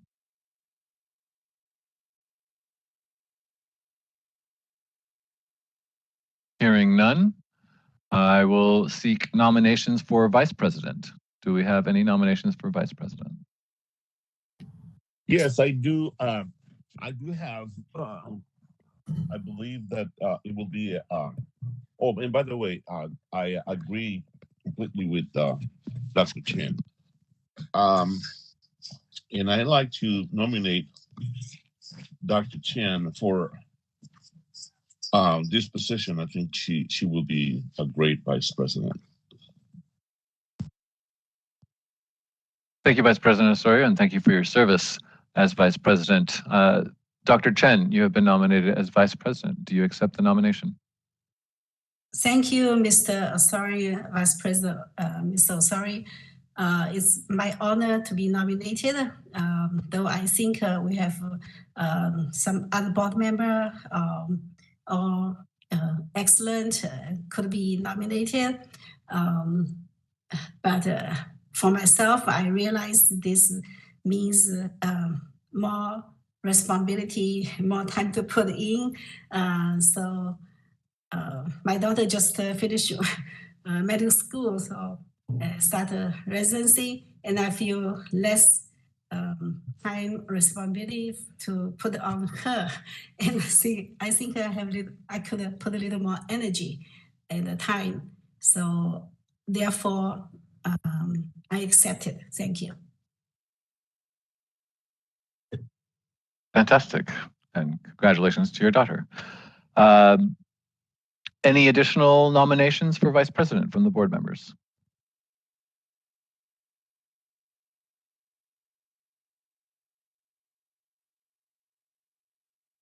Hearing none, we can now move to vote. We have two nominations, one for the president position, one for the vice president position. The way this was done previously is a member makes a motion to elect the nominated individual, and the board members take a roll call vote on approving that individual. So let's go ahead and start with the position for president. Is there a motion to elect John Harabidian as president for the board? Yes, I do make a motion to accept and re-elect again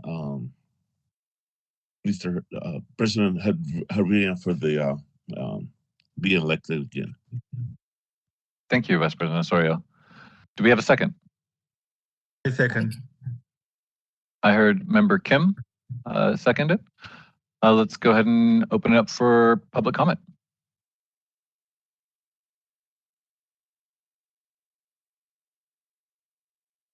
This is the moderator, and at the direction of the board, I have opened up the Q&A feature for public comment. Members of the public, if you would like to make a comment for elections of officers, please click the Q&A icon located at the bottom right-hand corner of your WebEx screen, or use the raise hand function. And audio-only participants may raise their hand by pressing *3 on their device.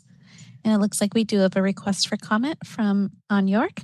And An York, please, you'll be given 2 minutes to speak and a 30-second warning. Please click the unmute me button when the prompt appears in your device. Yeah, can you hear me? Yes, we can hear you. Okay. Yeah, so sorry. So when I talked in the prior time and it's not the right agenda, I apologize for that. And I think this will be a good combination for the board to move ahead. We have very talented president. Also, we have a professional people begin to learn to in the whole process, take more responsibility. And congratulations to the board and your team. This team will do a very good job with the executive officer. Thanks so much. That's my comment. Thank you.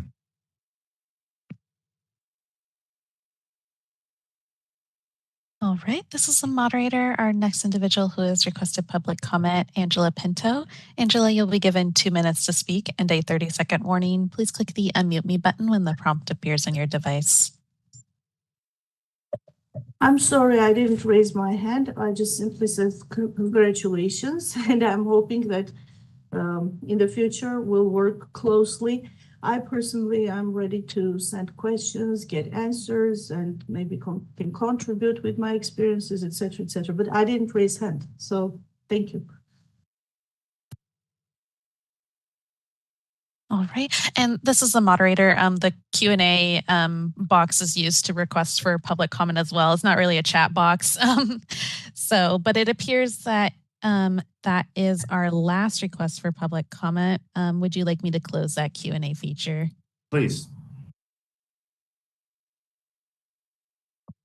Excellent. If we can please take the roll call vote for John Harabidian as the next president. Yes. President John Harabidian? Yes.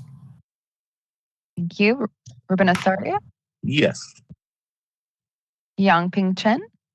Yes. Francisco Kim? Yes. Shudong Lee? Yes. Dr. Amy Mateki? Yes. Okay, congrats. The motion passes. Thank you very much, everyone. I do Excellent. appreciate it. And now do we want to open, or sorry, I'll make the motion for Dr. Chen to be sworn in as, or to be elected as president. Vice President. I'm sorry, Vice President. Thank you. Certainly. We have a second. I can be the second. Certainly. We have Shudong Lee as a second. Yep. And let's go ahead and open it up for public comment.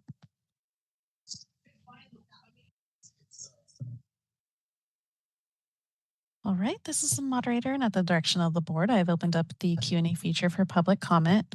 Members of the public, if you would like to make a comment on this item, please click the Q&A icon located at the bottom right-hand corner of your WebEx screen or use the raise hand function.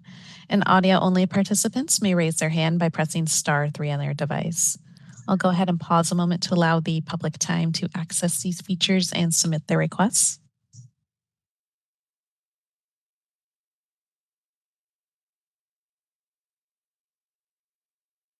All right, and seeing none, would you like me to close the Q&A panel? Yes, please. Excellent. Let's take the roll call vote, please. Sure. President John Harabedian, Yes. Ruben Osorio, Yes. thank you. Yang Ping Chen, Yes. Francisco Kim, Shudong Lee, Yes. Dr. Amy Mateki. Yes. Okay, congratulations, Dr. Chen. Thank you. Thank you, everybody, and all the board member and all the staff. I have confidence to learn from you, work together with each of you, and try my best to do the job. Excellent. Congratulations, Dr. Chen. And thank you to Vice President Osorio for his service this last year, President Harabedian for your service in the last year, for guiding us through the sunset process. And I look forward to working with both you, John, again, and Dr. Chen. Pleasure. Yes. Thank you, Ruben. Well, thank you very much. I appreciate your words. I am so proud to be able to do what we've done, and it's all for the protection and the best for the public. And congratulations again to Mr. Harabedian and Dr. Chen. Thank you. Thank you, Mr. Osorio. I will definitely need your help and guidance in the position of Vice President. President Harabedian, that concludes agenda item 11, the election of officers. We have our new officers for the next coming year, and we can move on to public comments for items not on the agenda. Let's do that. Thank you. Certainly. Moderator, let's go ahead and open it up to the public. All right, this is the moderator, and at the direction of the board, I've opened up the Q&A feature for public comment. Members of the public, if you would like to make a comment for items not on the agenda, please click the Q&A icon located at the bottom right-hand corner of your WebEx screen or use the raise hand function. And audio-only participants may raise their hand by pressing *3 on their device. All right, it looks like we have a couple individuals who have requested public comment.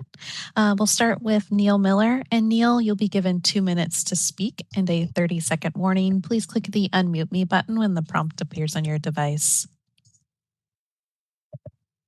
Neil Miller from CalAtma. I'd like to make a comment regarding the board's sunset review. I think that the board did an excellent job, and it should be part of the my comments that they did a great job giving a report to the legislature. The legislature did leave a few things out that you brought up that are important. There are things that have been ongoing and have been important, and we need to revisit this. One of them being manual therapy or Asian massage. So what I'd like to ask the board, can anybody on the board tell me what is Asian massage? Can the staff or one of the acupuncturists or a public member, can anybody tell me what Asian massage is? I Googled it, and every time I Google Asian massage, all I get are pictures of half-naked women. I Googled Asian massage in Sacramento, in San Jose, in every city that you could possibly Google it, and across America, anywhere in the world. I Google Asian massage, and all I get are half-naked Asian women. So I would like for the board to address this. What is Asian massage? It's in our scope of practice. We've been trying to get it out of our scope of practice and use a common medical term that describes what I think we're trying to 30 describe seconds. when we say Asian massage. And in my last 30 seconds, I'd like to talk about lasers. We, the profession, introduced legislation to include lasers. That bill passed both houses. It was sponsored by Don Parada, and it was vetoed by Gray Davis because there wasn't enough information about lasers at the time. Now lasers are open. Anybody in the public can buy one. Mr. Harbinian, you could buy one and you could use it on your family. I want to know if, since it's available for anybody in the public, can I buy one and can I use it on my patients? Would that be beyond my scope of practice because it's not specifically spelled out in my scope of practice? Or would it be okay because it is part of the public domain and the public has access to such a medical device? And I've gone over my 30 seconds. Thank you very much for the added time.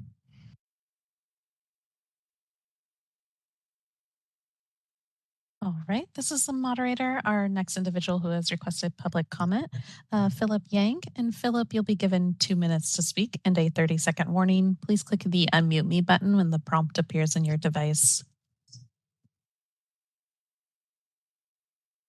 Philip Yang, represent ACMA and California University Silicon Valley. In the previous agenda, I forgot to update our association ACMA. So I do some makeup over here.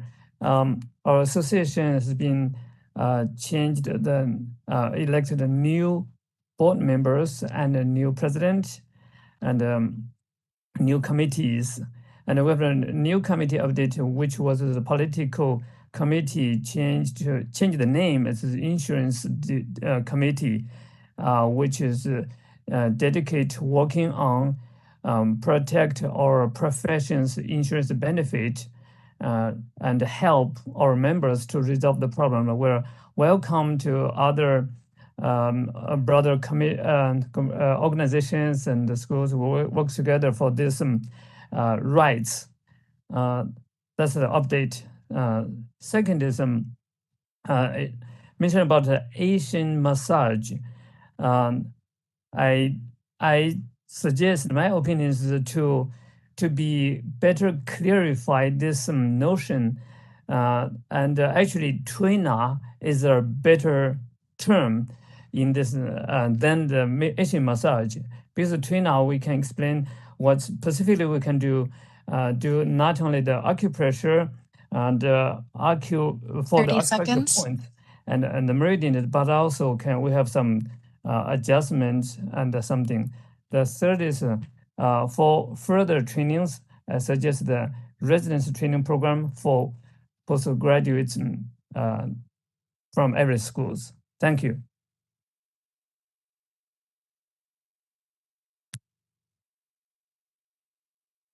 All right, this is the moderator, our next individual who has requested public comment, Dr. Cho. And Dr. Cho, you'll be given 2 minutes to speak and a 30-second warning. Please click the unmute me button when the prompt appears on your device. Dr. Cho from Acupuncture. I'd like to address the issues about wet cupping. I know this is not a new issue, but malpractice coverage does not apply wet cupping because wet cupping is not explicitly mentioned in our scope. According to Article 3.5 of the Laws of Regulation relating to the practice of acupuncture, it states that adjunctive acupuncture procedures, including bleeding, cupping, gua sha, and dermotex. It appears that bleeding is mentioned here, which may imply the inclusion of wet cupping. However, I'm aware that wet cupping is actually prohibited by the DCA like 10 years ago. Wet cupping is a traditional treatment method that has been used for a long time. It is also taught in schools and CNT courses too. In fact, in Asia, wet cupping is widely recognized as an excellent modality for decompression. I believe it is unfair to ban it due to some practitioners' improper procedures and minor side effects when even patients with diabetes use lancet needles to check their glucose level. Some states like Georgia allows wet cupping with restrictions on the amount of blood drawn. It will be beneficial for us to permit wet cupping within the limits of CNT using lancet needles, while also restricting the amount of blood drawn. I suggest creating a subcommittee to engage in active discussions and propose these issues. 30 And also, seconds. I'll also like to follow up on the issues that I addressed about acupuncture and plastic pocket license in the last board meeting. As far as I remember, the board member said board will open up a subcommittee meeting about acupuncture, but I never heard anything. And I'll also like to open up a subcommittee meeting for wet cupping as well, because the scope of our practice is one of the most important things, and is an issue that needs to be kept discussed about. Thank you.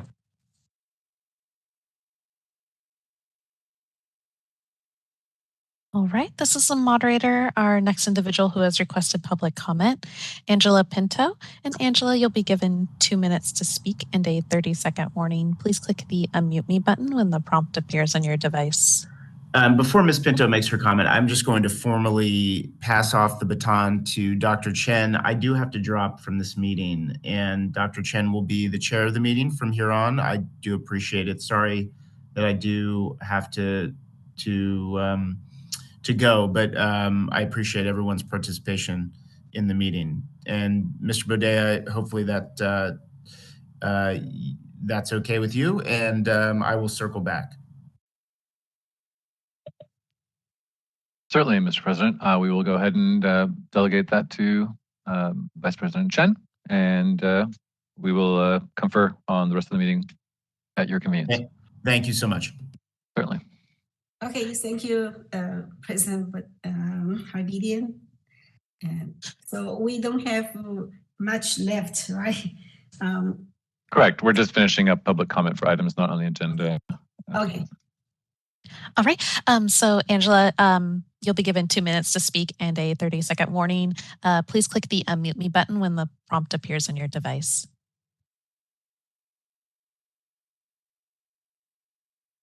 Thank you. So I simply want to second my previous colleagues' remarks about lasers, because there are states where it's okay. There is no even mentioning of banning or not allowing. So we live in America. There are different states. Of course, there are statutes, but for one bad person to ban the wet cupping, or for one bad person or some faulty situation to ban or not allow laser, to me, doesn't make sense. So I definitely second the previous colleague's suggestion to have subcommittee.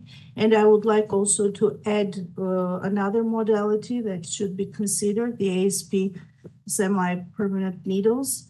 If they are golden, and all the, it's kind of interesting. I was in Texas and they were doing NADA protocol, and the doctor would put them and then leave, and the patients had to pull them out of their ears. I don't think that's a good idea, but the ASP, given a good hygiene and confidence, can be very useful too. So laser has wonderful results, and I don't feel very treated very fair that I cannot use it. And a lot of people are using it, and I don't like using anything that is not considered to be legal. And I want to— 30 seconds. Yeah, and I want to represent all of my colleagues that I know and my students that would also want this wet cupping and laser and ASP to be included. We all are on the same page. Thank you.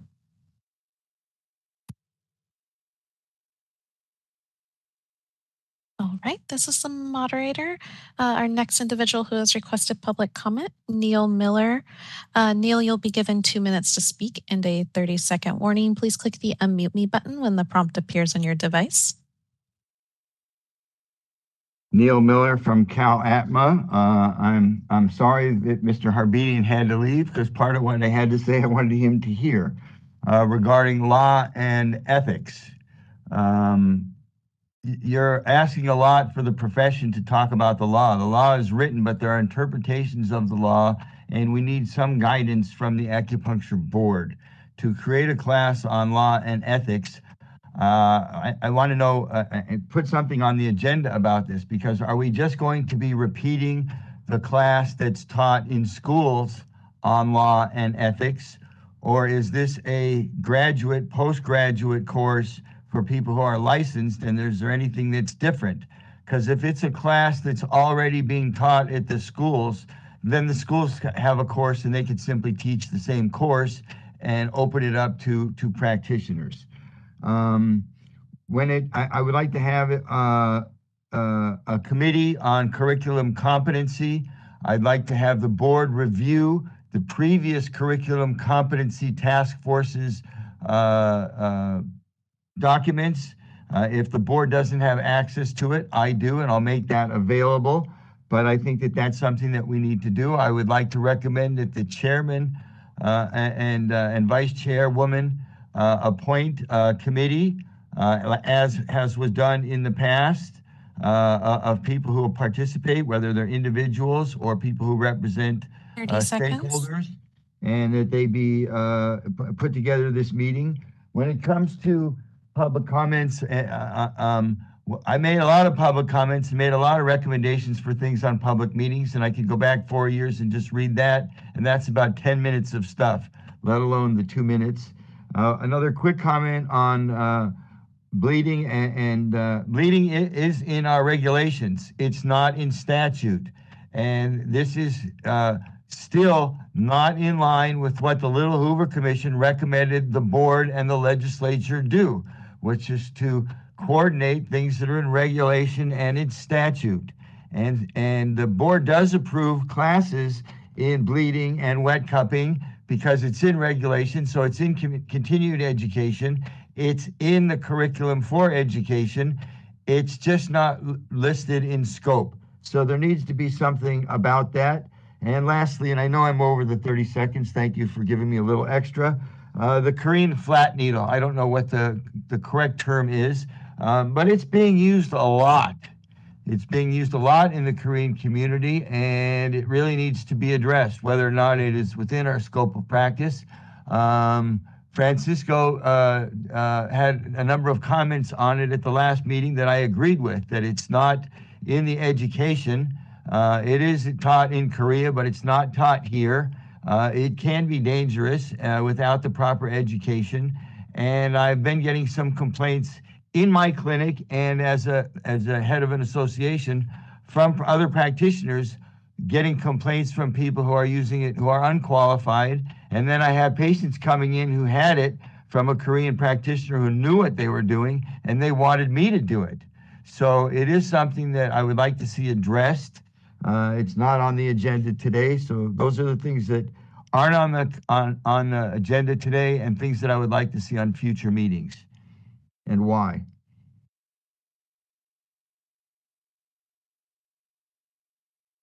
All right, this is the moderator. I saw a couple hands go up and then down, and I just want to pause a moment to allow people to indicate if they want to make public comment for items on the agenda. So I'll pause a moment to let people raise their hands if they still want to make comments.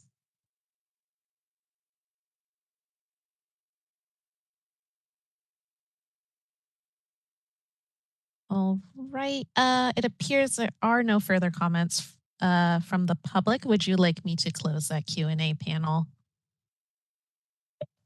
Okay, yes, please.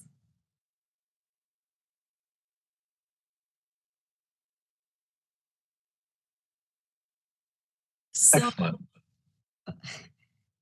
is that okay? Please. Yes, Madam Vice President, we are ready for agenda item 13, future agenda items.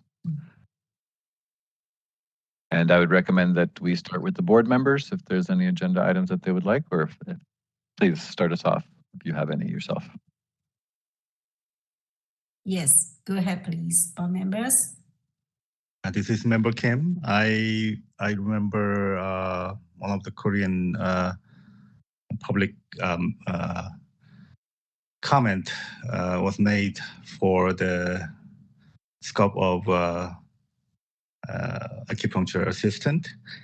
I would like to propose a subcommittee meeting in regards to the scope of the assistance in terms of public safety, and then clarification of what acupuncture assistants can perform. Noted. Thank you, Mr. Kim. Anybody else?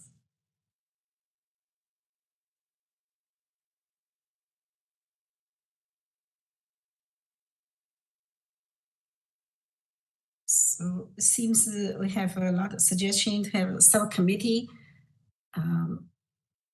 We'll talk to you, Ms. Badia, and the President Harabidian later to see we put some subcommittee together, combined, or separate. Definitely. Now that we've elected our officers for this coming year, we will be assigning the. I'll be working with President and Vice President to assign the committees, both in terms of their topics and in terms of their membership. So we will probably have that out in the next month or two. Okay, thank you for clarification. Do you have any future agenda items yourself, Madam Vice President?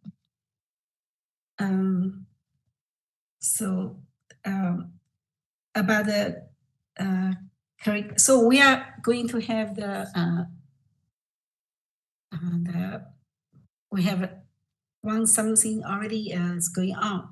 Sorry, but going back to the curriculum survey, maybe we can have some more discussion if we receive more comments from the public comments, stakeholder comments. They can send it into the board anytime, anyway, right? If That's we correct. after this meeting, if you receive a bunch of them, and we can look at it to see if we can do another analysis with more participate.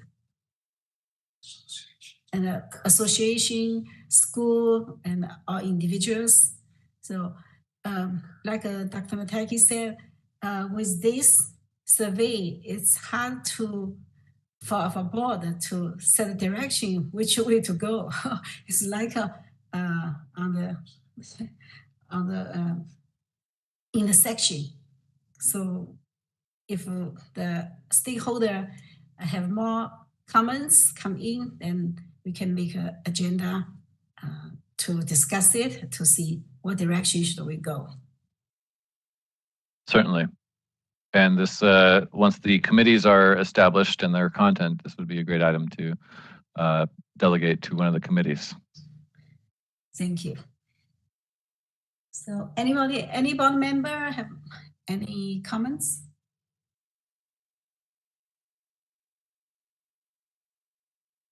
If not, I will go to the public comments. And if board member have more comments, we can come back. Thank you, Madam Vice President. This is the moderator, and at the direction of the board, I've opened up the Q&A feature for public comment. Members of the public, if you would like to make a comment for future agenda items, please click the Q&A icon located at the bottom right-hand corner of your WebEx screen, or use the raise hand function. And audio-only participants may raise their hand by pressing *3 on their device. And it looks like we have a request for comment from Neil Miller. And Neil, you'll be given 2 minutes to speak and a 30-second warning. Please click the unmute me button when the prompt appears on your device. And point of clarification as we move to public comment on this, if your item has already been brought up during the previous agenda item, then it has been noted. So you do not have to repeat it if you've already provided it. Thank you. And point of clarification. Neil Miller from CalAtma. I'll take that previous clarification as a direct thing to me, but I'll change what I said before, which was about curriculum competency, education, and task force. I'd like to see it on the agenda that the board members have had an opportunity to review both the education and curriculum competency task force that was previously held, and to take a look at that. And then maybe that would help their decision about looking at curriculum competency going forward. I would like to have the issue of bleeding or wet cupping put on the agenda. I would like to be very specific here. As I mentioned, it's in regulation, but it's not in scope. So the question that I'd like to have answered on the next meeting is, if I were to be doing this and the board came into my office to inspect and they saw me doing this, would I or any of our members or any of the stakeholders be guilty of unprofessional conduct? So it needs to be clear. It's in regulation, it's not in statute. We'd like to have some guidance from the board. Is it unprofessional conduct to do it? Dry needling is not specifically spelled out in statute, but the board made a decision on 4 different occasions that dry needling is acupuncture, and therefore to do it would not be beyond our scope of practice, and it would not be unprofessional 30 conduct seconds. to advertise that we do that. That would be my explanation. And I would like to see on the next agenda, specifically law and ethics. I mentioned it before, and staff mentioned that we were going to be reviewing the violations that are out there, and we'd like to know what those violations are, if we're going to be proactive at preventing them. And I can go back 20 years that I've been asking specifically, what are the violations? What is the unprofessional conduct that's being cited? What are some of the ethical concerns and things and charges that have been brought up specifically? What is the language specifically that's brought up so we can specifically be proactive in teaching this class and preventing the violations that we've had? Thank you. Great job today, board. Thank you, Mr. Miller. All right, this is the moderator, our next individual who has requested public comment. It's signed in as Dita. And Dita, you'll be given 2 minutes to speak and a 30-second warning. Please click the unmute me button when the prompt appears on your device. First of all, I would like to second Mr. Miller's comments, actually all of them, and his wonderful representation here. I would also like to add to the agenda perhaps a review of the business model of acupuncture in relation to actually opening an acupuncture business. I feel that there may be a little bit of an uneven ground there where practitioners of acupuncture with other licenses who are allowed to practice acupuncture without really having acupuncture license or having gone to acupuncture school are able to practice with a relatively high level of protection as far as their personal property goes. But as a single acupuncturist opening up an acupuncture practice, it seems like it has a lot of liabilities, like legal liabilities, that the general acupuncturists find it to be a hindrance to the profession, which also then limits the public access to a healthcare that is more cost effective and also in a lot of cases also very beneficial to public health. So I would also like to in the future hear something about that.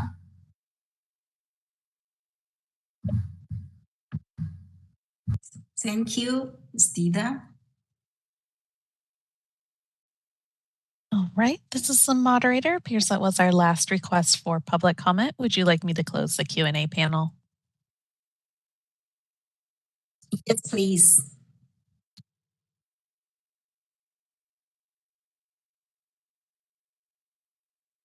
Thank you, moderator. Madam Vice President, that was the last agenda item prior to our adjournment. And all you need to do is call adjournment and the time to end our meeting today. Thank you and congratulations on your new appointment. Okay. So the meeting is adjourned. Excellent. The time is 1:14. Perfect. Thank you, everybody. Thank you, board member, board staff, and all the public.